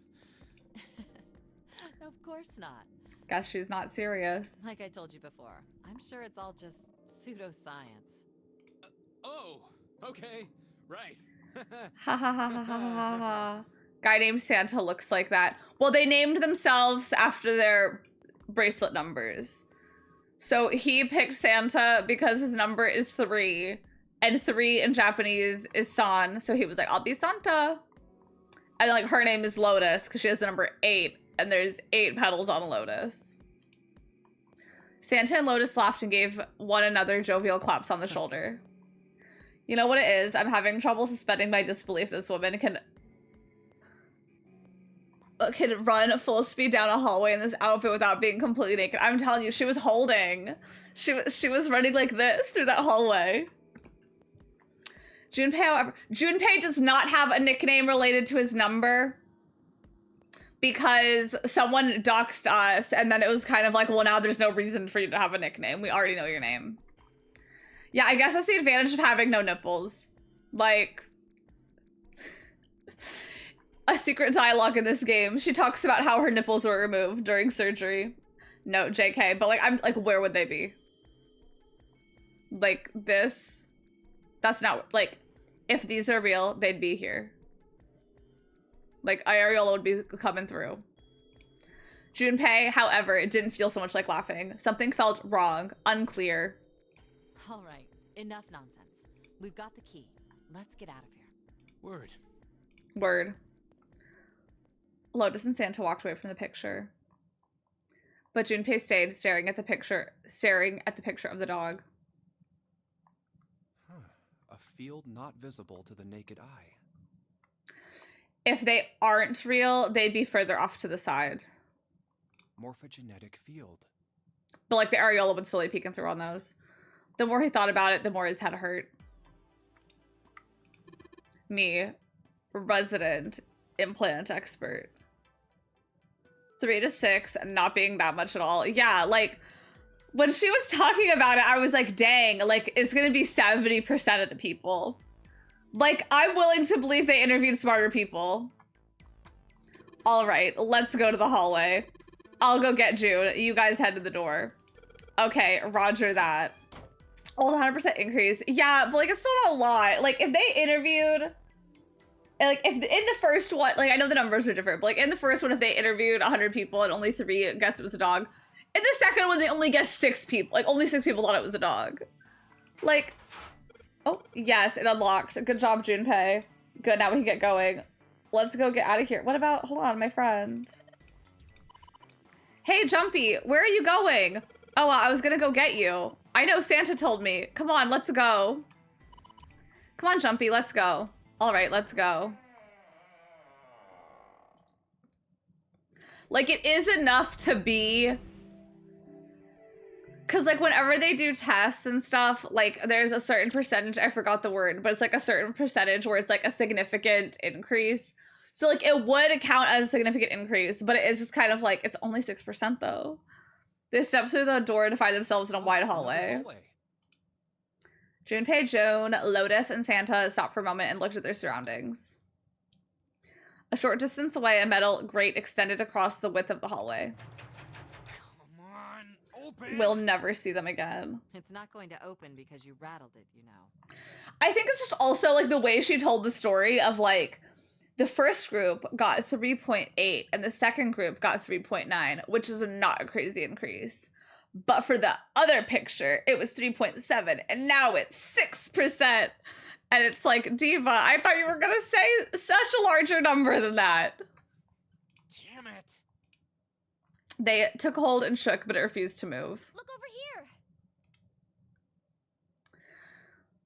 Like, to use as evidence for the potential for a psychomagnetic field, I don't know. I don't know if that's enough. Nearby was a pair of elevators. And the buttons, of course they don't work. Well, is the Mars power one must be here? out here too, just like by the staircase. That leaves this door. Well, looks like we don't have any choice. Yeah. Sure does. Well then, let's open it. All right, here I go. Junpei grabbed hold of the knob and quietly pushed the door open. He entered slowly, trying to take in as much of his surroundings as he could. The others followed shortly. Oh. So it's a kitchen. Santa did not look pleased. What were you expecting? Isn't it obvious? Food in the Basic. kitchen. I was hoping this would be the way out of here. You really think it'd be that easy? Yeah, I know. Still. It's nice to dream. As they talked, Lotus headed deeper into the room. Until at last she stood in front of a door. If we can just get through this door, we should come out on the other side of that grate we saw earlier. But don't we need a key for that? Why didn't he read it? No good. Sorry, I guess this wasn't very constructive. Neither Junpei nor Lotus looked terribly happy. Y'all. Anyway, let's take a look. We have another room to escape. Junpei dug the ship's map out of his pocket and spread it out in front of him. As he did. Hey, What's that? Huh? Oh yeah, I guess I forgot to tell you. I found this a little while ago. It's a map of the B deck. Before Junpei could finish, Lotus snatched the map away let from me see him. that. She ran her finger across it, muttering to herself. See? Look. Yes, hold your horses. Junpei did as he was told. What did you figure out? Santa and June moved over to look at the map as well. This is handy.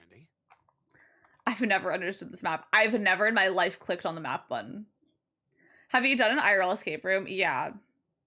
When I was in LA to visit my friends the first time, we did an escape room. Like, overall, it was fun, but, like, there was, what, Josh scraped his leg. There was, like, someone just put an empty makeup tube in one of the things. Like, just put their trash away, and it was just, like, never cleaned up. And, like, you only have a certain amount of time to complete an escape room. And we finished it. There was a bonus puzzle that we did not do, but, because, like, we ran out of time. Yeah, this is crazy. I've never seen that before in my life. Huntobert doesn't keep up with the Wetseavers lore. Or if the Olympian one that almost kill you guys, yeah.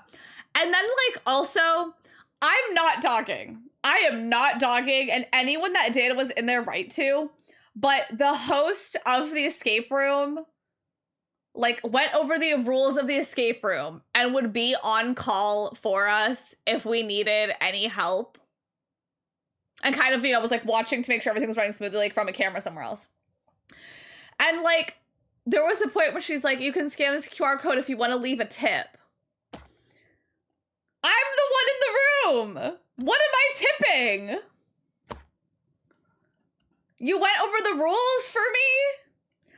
But no, JK, obviously she's in her right to get tips, but that was one of my anti-woke, like, this is my line I'm drawing. I'm not tipping this. Like, you went over the rules. Like, I think someone in our group did tip, which, like, good for them. Like, I'm not saying they shouldn't be tipped. Like, I'm sure that thing is there to tip, but I was just kind of like, what am I tipping? It almost killed Josh. It did. Like, Josh did scratch his leg on an exposed nail, and they were kind of like, yeah. Like, shit happens. We're, like, working on it. Swing on the iPad, like, literally sign the waiver. Like, respect the hustle. Every job is allowed to have a tip thing, but, like, I'm not gonna tip that. I'm not. Someone said their asthma was triggered. Oh my god, did someone say their asthma was triggered? I'd believe it. There was, like, smoke in there. It was smoky. It was dark. See, we came in here. Now, if we go out there, then we'll be on the other side. But yeah, I'm not dogging on them asking for the tip, but I'm just kind of like, I'm not tipping. Josh has asthma. Oh! With her finger, Lotus traced a path on the map. How about that? She's right. We can get out through there. But it was overall fun.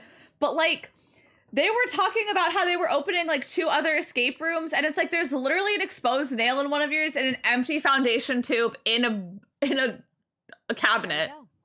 Here, you can have it back. Oh, didn't Dallas have to? Yeah. Dallas also fully, like, he was not feeling good that day. He fully had to go outside. Yeah, he was not feeling good before, but, like, I remember we started the escape room. I saw him sitting down in one of the things in the escape room, and then I didn't see him the entire rest of the day. Satisfied that she'd been correct, Lotus folded the map and handed it back to Junpei. He took it and slid the valuable piece of paper back into his pocket. There's a card reader on the right side of the door. And that means the key card is somewhere in here, right? That seems the most likely. But yeah, he had to go just outside and lay down. And I'm like, thank God we Ubered there. All right, we know what we need to do then. Let's get moving. First off, I say we split up and look for clues. Okay. We were such an unreasonably large group of people. Oh, but that's also another thing. Like, the escape room was expensive. I swear to God, didn't we all pay like $40 each for the escape room? Because there were so many of us. I'm not tipping that. I'm not tipping. There were literally like 10 of us. It was $400 for us to go into that escape room. I'm not tipping that. I'm not putting a tip on that. No, I'm not talking on them asking for a tip. I'm glad Dallas is okay. Imagine he was having a literal heart attack while we were trying to place plastic face. Like, literally, I'm trying to water a plant. But yeah, I'm really glad Dallas was okay. Because that would be insane. We're all literally, like, trying to, like, we're literally listening to Ocean Man on loop while Dallas is dying outside on the floor. A voucher, it says. Appetizer 9, meat dish 10. Okay, hold on. Let me make a note. Also, I have a motivational pen that says, you got this. I didn't, you did.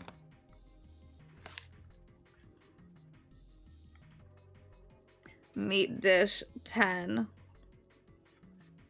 Soup A. Seafood F.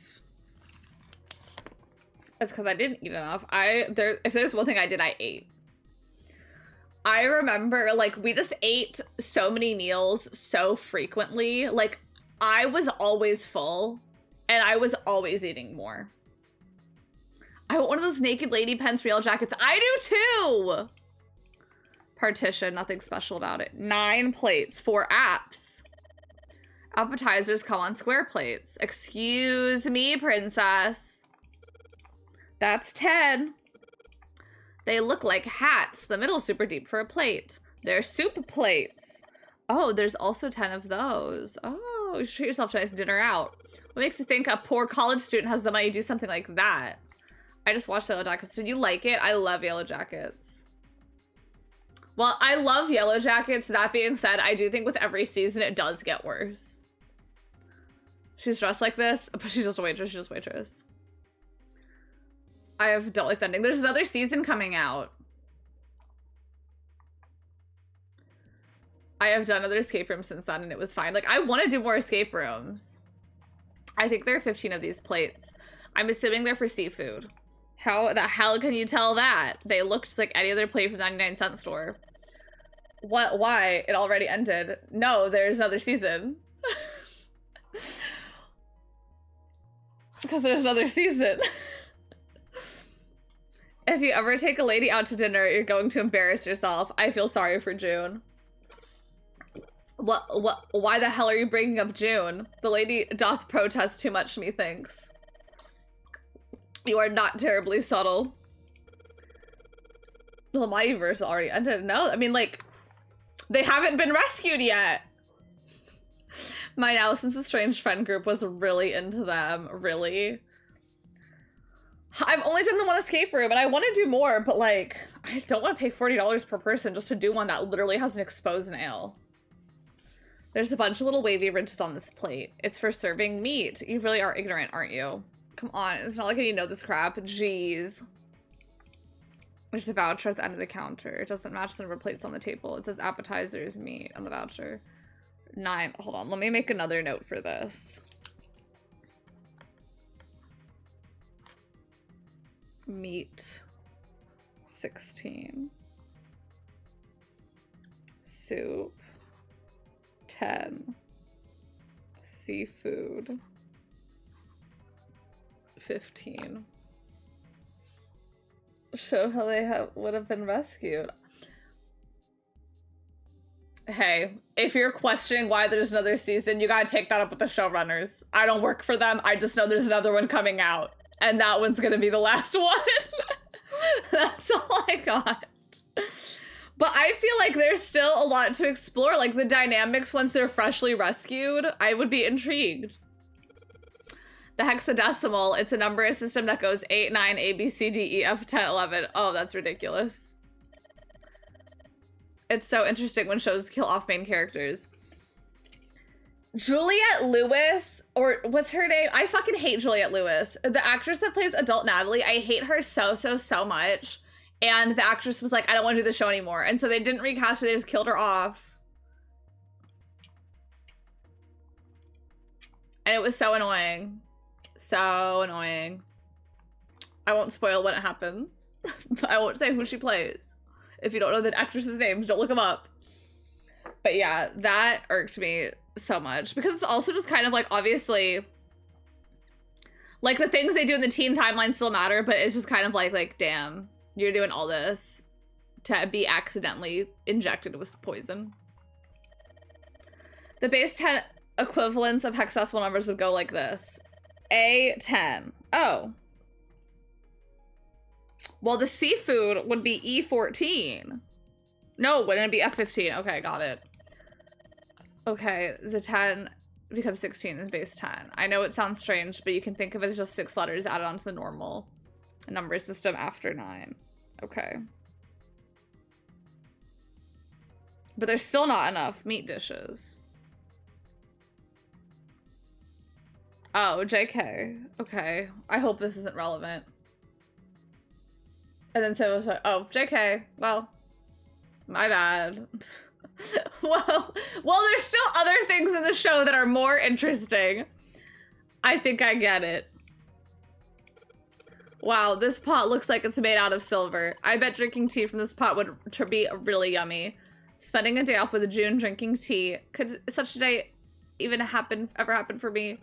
Jumpy. Oh, nothing. We don't really need hot water, so we should be moving on. It's a shelf with a white cloth. Oh my god, there's so many. This is Gouda cheese. It's so Gouda. If you don't cut open the casing, it usually won't go bad. So you can store it. June Junpei. Call them Junpei together. Yeah, their ship name. You don't have to. June bolded. Okay. You can start room temperature for quite a while. So can we eat this? Most likely. I'm not hungry at all. I'd be so hungry. All right, time to move it. Like, I would be so hungry in this situation. Cooking oil. You can probably use this to make something slippery.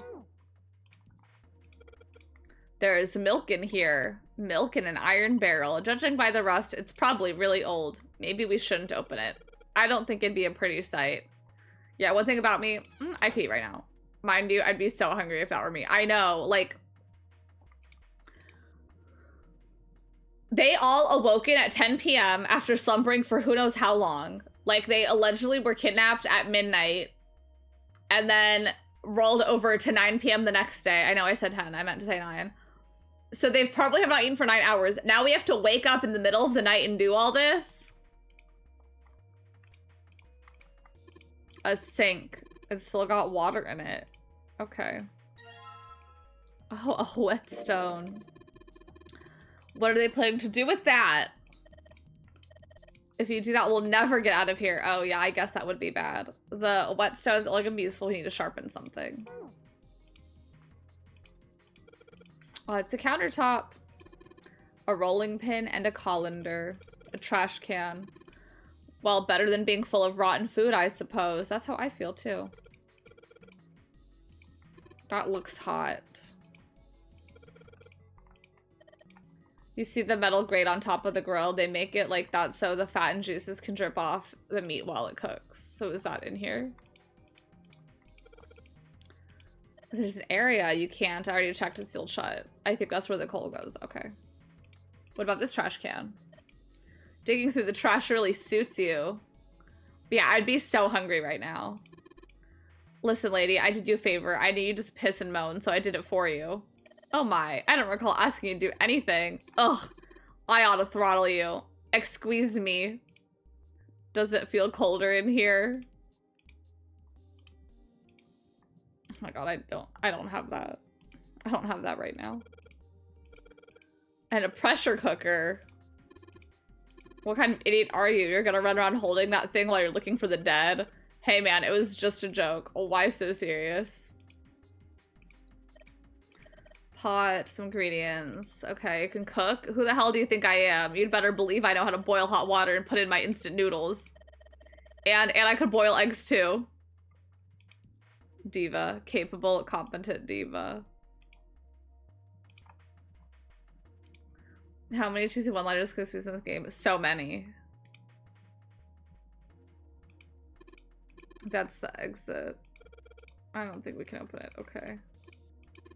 Countertop. Okay. Can I don't know. Tank with pipes coming out of it. Can you open that door, please? What the hell? There's no way I could open that thing. Guess you're getting into that age where your eyes start to go, huh? You'd better watch your mouth, boy, or someone won't live long enough to see that door open. This has got the two of them on edge. We gotta get out of here. Where's Akane during all this? Looks like a lot of notes, a bunch of stuff written on them. It doesn't look like code for anything like that. Okay.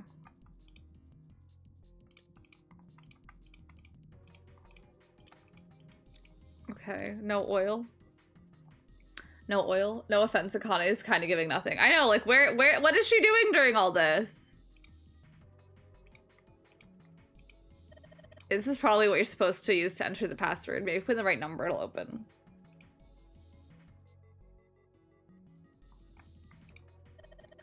Why don't you try entering the numbers we found on that voucher earlier? The one that, oh my god, such a great idea. Convert that. Okay. No dice. That's too many numbers. Oh. Okay. Okay, I have no other numbers. Got it. Then how is this important? I wonder if it's some kind of hint. What would 9 plus F be in base 10? It'd be 24. That's right. Good job. You're a fast learner. Okay. Okay, hold on. 9 is 9. Even in hex. Let's put it all in hexadecimal.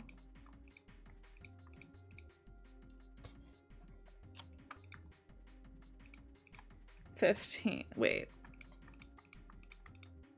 Okay, these are soup ones, my bad. 15 is gonna be F. I think I need more plates, because there's 16. Or if we look at the other thing, it's 9.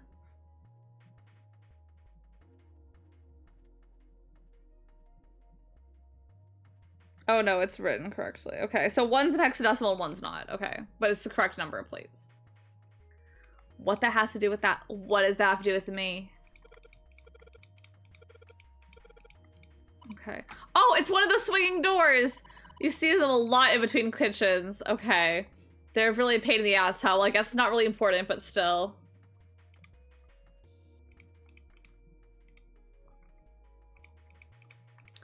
Ooh.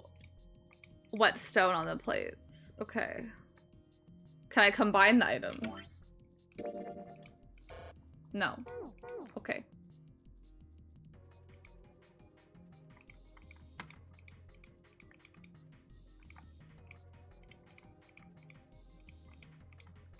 Why can't I open anything? Let me try going this way. And then there's pots over there.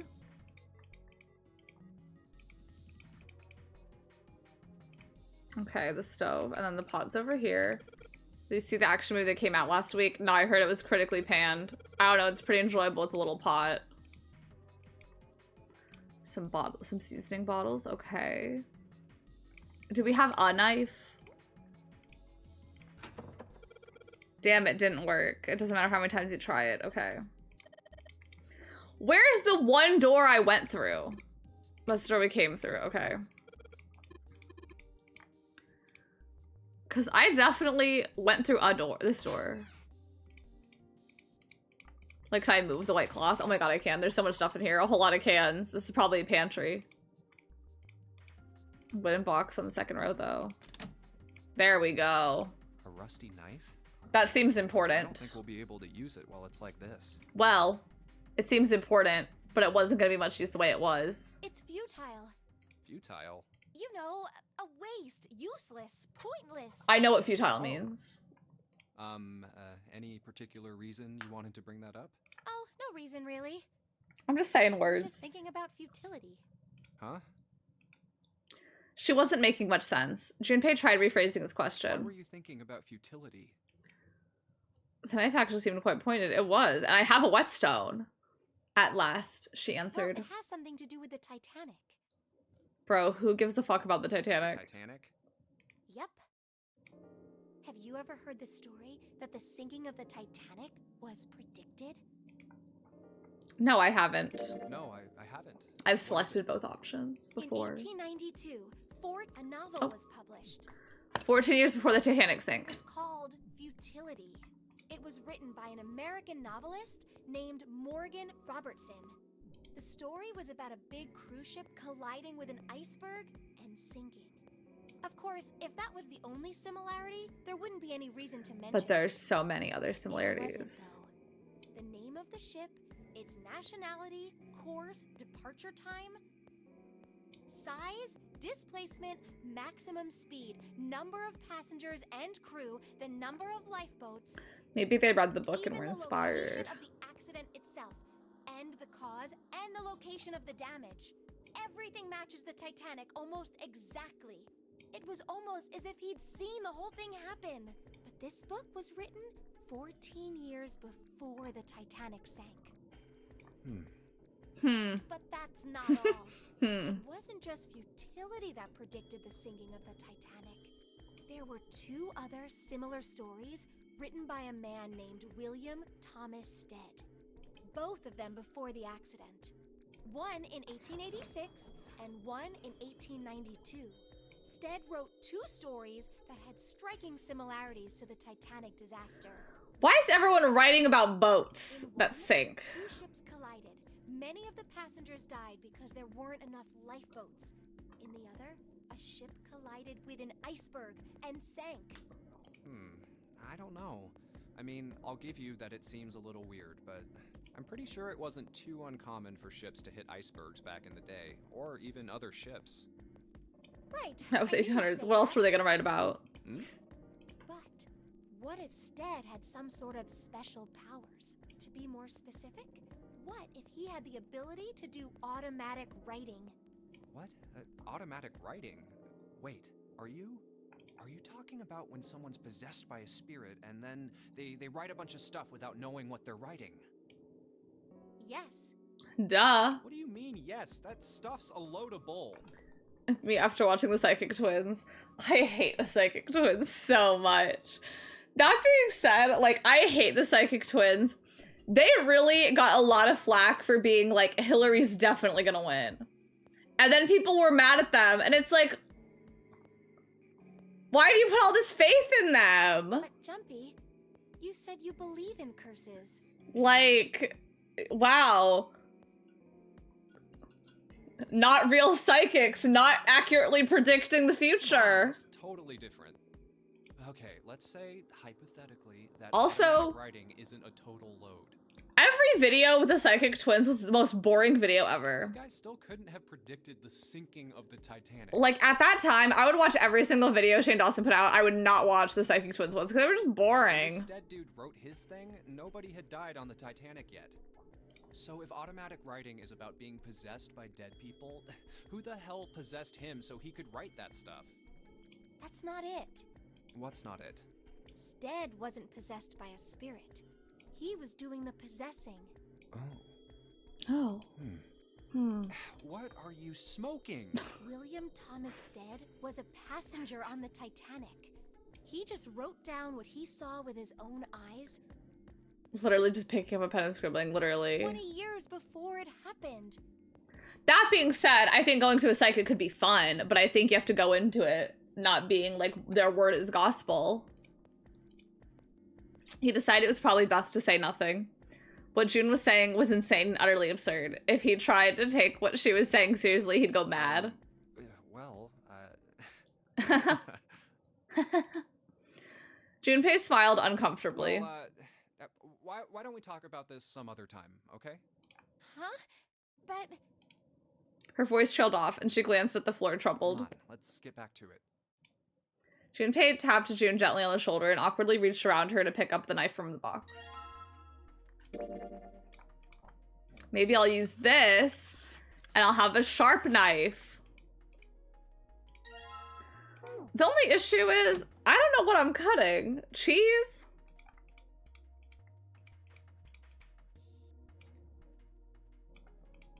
Is there anything else on the shelf? Like, I'm not really sure what I do with it.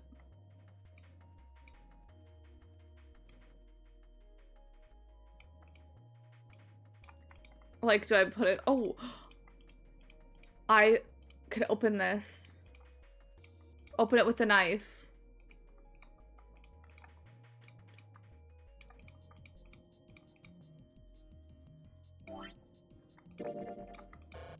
Okay. Okay. We don't want to put that on there. Okay. What did I click on where they told me, oh, this knife? Let's wash it. Let's wash the knife, guys.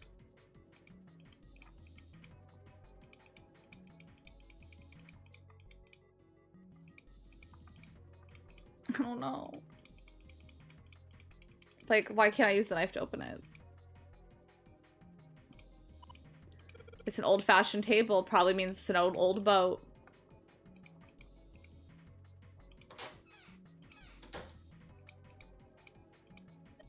It's a bolt, and it's really rusty. Will this even open? We won't know till we try. Let's give it a shot. All right. Let's see if you're gonna... Oh, damn, no dice. Rusted bolt. Oil. Of course. Maybe put some oil on it. Just a little bit of oil and come on, you little son of a bitch. I need to start saying you son of a bitch more. It's kind of fierce. As Junpei walked into the room, a blast of cold air washed over him. Almost instinctively, he folded his arms tight across his chest, doing what he could to conserve body heat. Oh, it's cold in here. What is this place? Are you blind? It's a freezer. Santa's teeth had already begun to chatter. Hardly surprising. The freezer was far too cold for someone dressed as he was. You're telling me this fierce, skinny scarf is not providing warmth? Lotus, however, was an even worse situation. No way. That's way too cold for me. I'll freeze solid in seconds. Sorry, but I'm afraid I'll have to pass on this one. I'm going to leave the rest to you. Well, I know who's bundled up. Miss Akane, and with that, she ran out of the room. As Lotus left, June came in. Whoa, it's really cold in here. White puffs of steam hovered in front of their faces as they talked. June had already started to shiver. Hey, you don't need to be in here. You had a fever just a little bit ago. You should stay outside. We got this. If I had a fever, I'd love to be a bit chilly. No, I'm fine. My fever's gone now. But Lotus moves her arms around so her boobs jiggle. If you gotta flaunt it! His scarf tail moves in the wind. When the thunderous sound of metal upon metal rang out from behind them, in unison they spun around to find the door they had only recently come through was closed. Junpei rushed to the door. why did it suddenly close? Desperately, he grabbed hold of the doorknob. Ah, It was cold, beyond cold. Merely touching it was the painful. knob's frozen. But why? They quickly deduced that the pipe next to the door had ruptured. Looks like the pipe next to it broke, and Water released by the rupture had hit the door and frozen instantly. Santa shoved Junpei aside and pounded against the door. Hey, Lotus! You're out there, right? Open the door! She wasted no time in responding. What do you want? What's going on? The door won't open! Try opening it from that side, please! Oh, fine. Like, if you say so. Hold on. Soon they could hear Lotus on the other side of the door. Oh, screaming for my baby. Then the grunt ceased, and they could hear the light panting as from exertion. It's no use. It won't budge. You've got more people in there. You figure it out. We're cold. God damn it. Santa was shaking like a newborn deer. June was hugging herself and was shivering violently. Even Junpei, with the heaviest clothing of any of them, was clearly feeling the cold. You're trying to tell me I'm wearing the heaviest clothing? She's literally wearing a sweater, an infinity scarf, and a sweater underneath the sweater. With every breath they took, they could feel the cold working its way deeper and deeper into their bodies. Anyway, let's find a way out. If we don't get moving, we're gonna be permanent residents. Two heads are better than none. There are three of I'm us. sure we'll figure something out. Yeah, you're right. Let's just take a good look around this room, okay? Right. They pushed in close to one another and began to search. Ooh, dry ice. Okay. Foolish of me. Juno picked up the dry ice with his sleeve so as to avoid burning himself. Dry ice is just frozen carbon dioxide, right? Yeah, it is. I wonder how warm it has to get for it to turn back into gas again. Hell if I know. How is that gonna help us anyway? We're allowed to question things. I figured we might be able to use it to get out of here. They were about to move on when June spoke up. Carbon dioxide sublimation point is negative 109 degrees. Any warmer than that, and it'll turn into gas. Any lower, and it becomes a solid. Junpei looked at her dumbfounded. How do you know that? Despite my looks, I'm the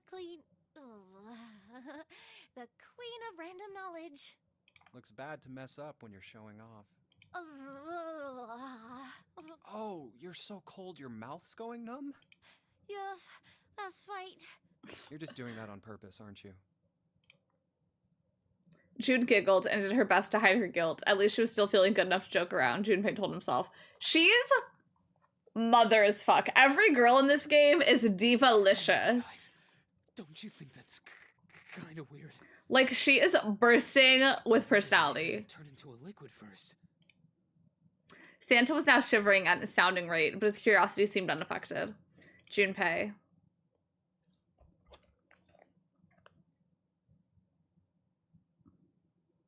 It did seem rather odd. It is kind of weird. June answered. But it can turn into a liquid. Carbon dioxide turns to liquid if you put it under high enough pressure. But at 1 atmosphere, normal air pressure, It won't turn into a liquid, right? Oh, that's right. Instead of melting, it'll do what's called sublimating and change immediately from a solid state to a gaseous one. Oh. See, that is weird.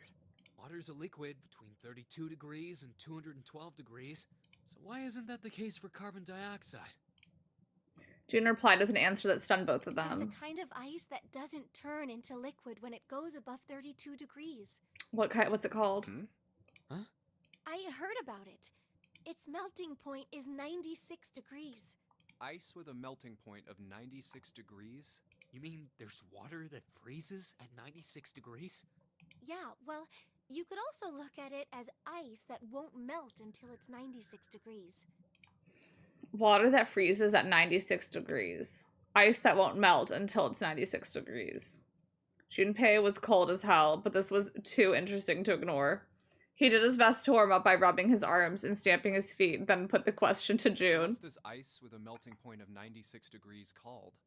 I heard it's called Ice 9. 9? Ice 9? 9 hours, 9 persons, 9 doors, 9 ice? Originally, Ice 9 was a made-up substance invented by a science fiction author. But recently, scientists have discovered that such a substance actually exists. My mind is blowing up. 9 9s across the board. Straight 9s. So is this thing called Ice 9, or is it water? Like I said, if the ice is over 96 degrees, it'll be liquid. If it's under that, it'll solidify. 9Z? So you could think of it as 9Z! 9Z! Think of it like diamonds and graphite. They're both made of carbon, right? But depending on the structure of the crystallization, Yo, the everything hardness she's and saying. structure are Right completely different. over my little side So bun. you're saying normal water and this Ice 9 are like that? Yep. She wasn't finished. Have you heard the story about the crystallization of glycerin? My tootsies are For freezing. 150 years after the discovery of glycerin, people cooled it, warmed it. They did all sorts of things to it. But whatever they did, it never crystallized. However, one day in 1920, some glycerin on its way to England by ship was discovered to have crystallized during the trip. Scientists around the world wanted to research this new crystallized... How long form will of it take me to glycerin. beat the game? 9 streams. No, I'm kidding. I don't know. A seed is a sample of the original crystallized substance. With a seed crystal, further crystallization of glycerin would be easy. However, something very strange happened. Not only did the glycerin encouraged by seed crystals begin to crystallize, What? What even happened? the samples nearby did, even though they were tightly sealed. And it didn't end there. After that day, it doesn't matter where in the world it is. All glycerin crystallizes naturally when cooled to less than 64 degrees. Before that day, no matter how glycerin was cooled, it refused to crystallize. But once the crystallization had begun, it was almost like, how do I put it? Not talking about It was glycerin. almost like all the glycerin in the world was communicating. This all started because we grabbed dry ice. Communicating in some way that we can't sense. And now it's happening everywhere. The day the glycerin crystallized. Junpei was honestly impressed. It was in fact a pretty interesting story. Wow, that's pretty interesting. Glycerin she better do. What does that have to do with Ice 9? To his surprise, it was Santa and not June who answered. What she's saying is that it's a lot like Ice 9. What happened, I mean. A lot like? Oh, that would be bad. If water everywhere started freezing at 96 degrees, man. It'd be the end of the world. Junpei felt that Santa might not be treating the idea of the end of the world with a proper concern. At any rate, we're not gonna have to worry about the end of the world unless we can get out of here pretty damn quick. He was right. Junpei shivered. Alright guys, I think that's enough of that. I didn't think we'd get quite this far off topic. I'm with you. I know I'm kinda at fault here, but we can't be screwing around anymore. So seriously, I might go by the name Santa right now, but I didn't grow up in Iceland. I freaking It's actually hate the cold. Greenland that's cold. So let's get cracking, alright? We gotta find a way out of here. Santa stomped off, clearly doing his best to pretend the cold wasn't affecting Selfish, him. isn't he? Still, Santa was right, and it was high time they got back to their Ice Nine is search. interesting and all, but we can discuss it more once we get out of this freezer. Junpei looked at June and nodded and resumed his search of the room. There's some frozen meat up there. It looks just like pork, huh? It looks like a tag or something. A chunk of pork. Okay, I can't read it. If we try and pull it out, I'll probably rip. You need to defrost it. Okay. I have to put it on the stove. Maybe it needs more shock. More of a shock. Hey, Junpei, didn't you find some dry ice earlier? Oh, put stuff. Oh, the water. It looks like the door had not been frozen in place. Water seems warm. Okay.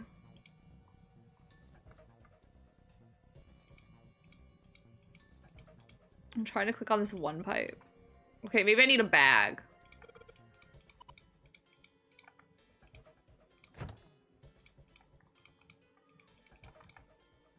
Or not. I don't know.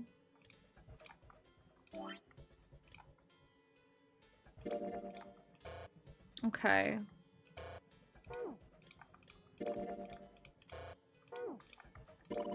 Dry ice. Okay. Explode. Did you do that in school? Okay. Famously from Iceland, yes. Okay.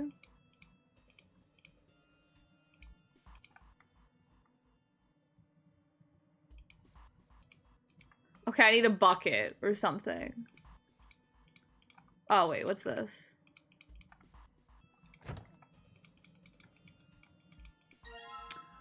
Frozen chicken.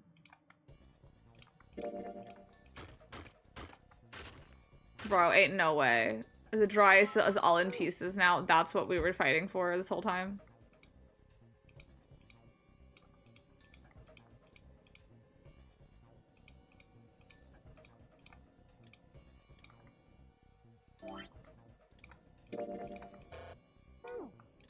Like...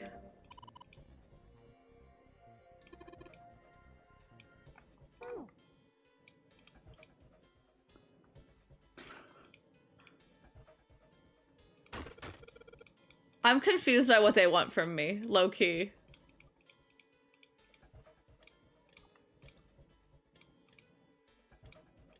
Like, I still need a bag or something. I don't know. No more chicken?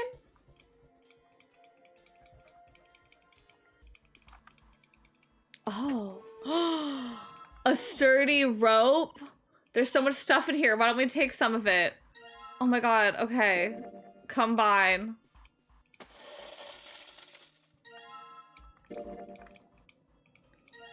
Oh my god. A water bottle bomb. Put it in there. Warm water dripped from the ruptured pipe near the door. Into the bottle with dry ice. And make sure the lid's closed. Now I just have to put this makeshift bomb A on little the water bumble. Alright, that's set. So, what do we do now? We just need to give it a little, tap. The bottle's already about to pop. If we just throw a rock or something at it, it'll go off all on its own. A small rock. A small rock? I look down at the floor. Oh, pieces of dry ice. He pulled his sleeve down over his hand to keep from getting burned and grabbed the chunk of dry ice. Dry ice, huh? I used to love putting dry ice in a bowl because it makes it all like foggy and you can like play with the carbon dioxide. About as big as a pool ball. Actually, we should probably hide somewhere. Both Santa and June looked at him with new concern. Where exactly do you expect us to hide, genius? There isn't really anywhere big enough. The bomb wasn't my idea. Yeah, there is. Look, right here. We can... He pulled up the door to the small cellar. Come on, get inside, quick. Santa and June nodded and jumped down in the hole. Junpei quickly followed. In his hand, he could feel the chill of the frozen carbon dioxide even through his sleeve. He tightened his grip, took aim, and prepared to throw. All right. What if he misses? Is he the ultimate baseball pro? 3, 4, 5. You're counting the wrong way. Oh, oops. That is a really sad excuse for a Silly joke, me, man. man. Sorry, dude. All right, for real this time. You guys ready? Yes, whenever you're ready. Just throw the damn thing. All right, here I go. 3, 2, 1. He threw it as hard as he could. With the same motion, he ducked down to the cellar with Santa and June just as.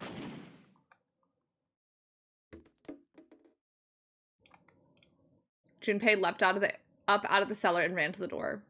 Jumpy, the ice on the door, is it gone? Yeah, it's gone. The blast must have shattered it.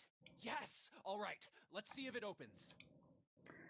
Junpei grabbed the knob and pushed with all his might.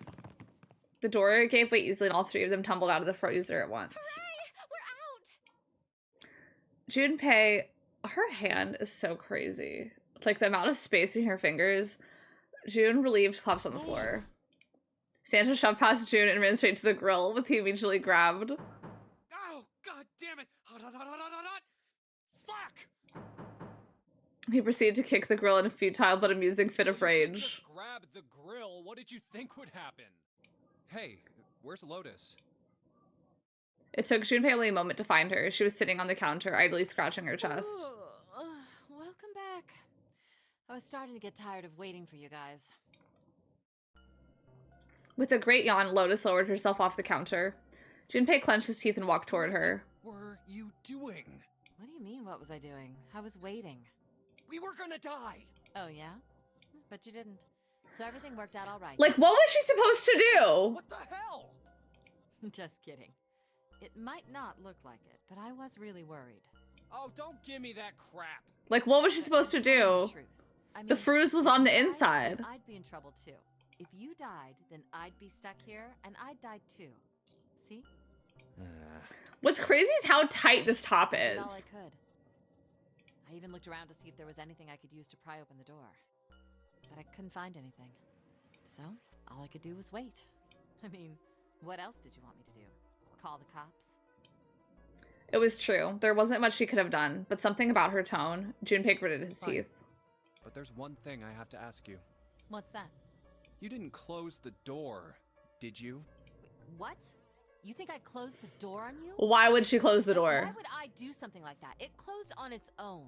I told you before, if you die, then I die too. Like, if she were to close the door, how sure that pipe would burst? Yeah, I guess so. Like, Junpei's stupid question.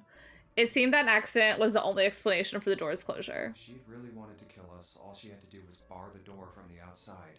But she didn't. Well, she didn't do anything. She's only lazy, or negligent at least, not an attempted murderer. Junpei swallowed his anger and did his best to apologize. I'm sorry. I'm sorry I doubted you. Oh, yes, well that's all right. As long as you understand.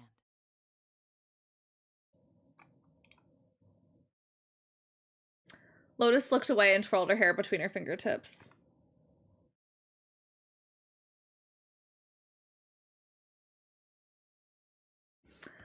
His vengeance against the grill complete, Santa swaggered back toward Junpei and Lotus. Hey, no more screwing around, you two. You too! Break time's over. Especially for you, lady. You've just been sitting on that fat ass of yours while we were freezing to death. How rude! I was plenty busy. Yeah. How about you put all that energy into something besides bitching? Let's go. He needs to reel it the fuck in. Anyway.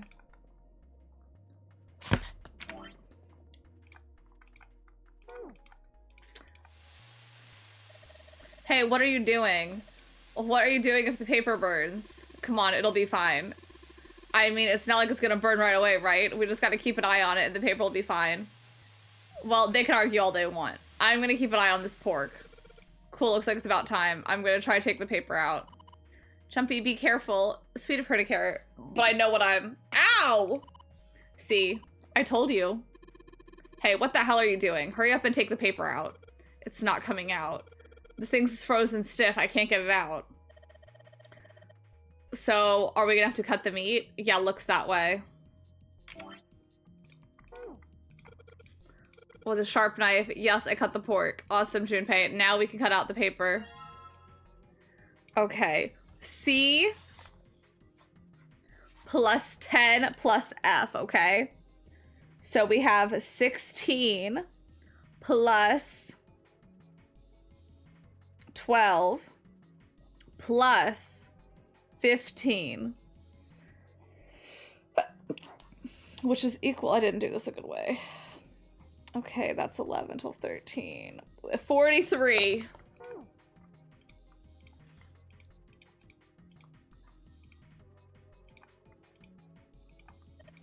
This is okay. I know. I know. Thank you. All right, let's give it a shot.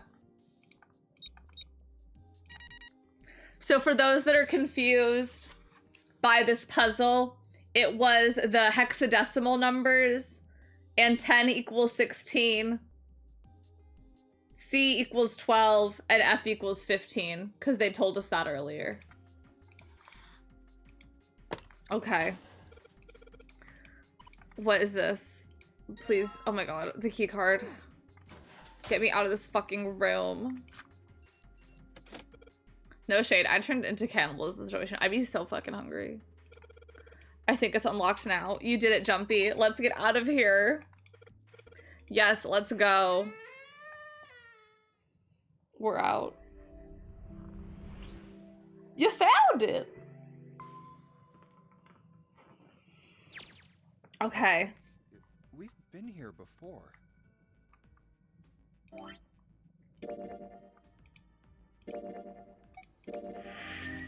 Okay. We're gonna end here. We have made it out of that room. We made it out of like 2 rooms. So we're gonna be done for right now. I'm gonna take my little Kane bun out of my hair now. I don't know how to quit the game. Okay, I found it. This was so fun. It was so fun. I'm definitely we're gonna try and continue it next week as well. Cause I don't think there's any other games that are coming out on the horizon that I'm really excited for, but I think I'll start with my Tomodachi and then we'll switch to this so we get some longer weekend streams. That being said though, Mother's Day is next weekend, so we'll see. My mom and I do have some plans. So going from there, keep that in mind. But obviously, if time allows, I will start with Tomodachi and then switch to this. Because I've been enjoying this. I love this game. It's my favorite. And it's like, knowing how it ends, like it's fun replaying it. Because I haven't replayed it in like 5 years. But it's like, you know, I know everything that happens. So it's kind of cool to see the little things, you know, the little like, oh. But thank you. I hope everyone has a great week. If I can, I'll try and stream during the week. But if not, wait, how does that tell me? Well, I abruptly end. Actually, don't spoil it, girl. OMG, no, I won't spoil. But ta-ta for now, divas. I will see y'all next weekend at the latest. But at the earliest, I'll see you sometime during the week if time allows. But I have a Twitter, Instagram, Discord, TikTok, 2 YouTubes, and a Blue Sky that all free to join and follow and interact with. And I will see y'all next time. Semper Ubi Sabubi. Bye-bye.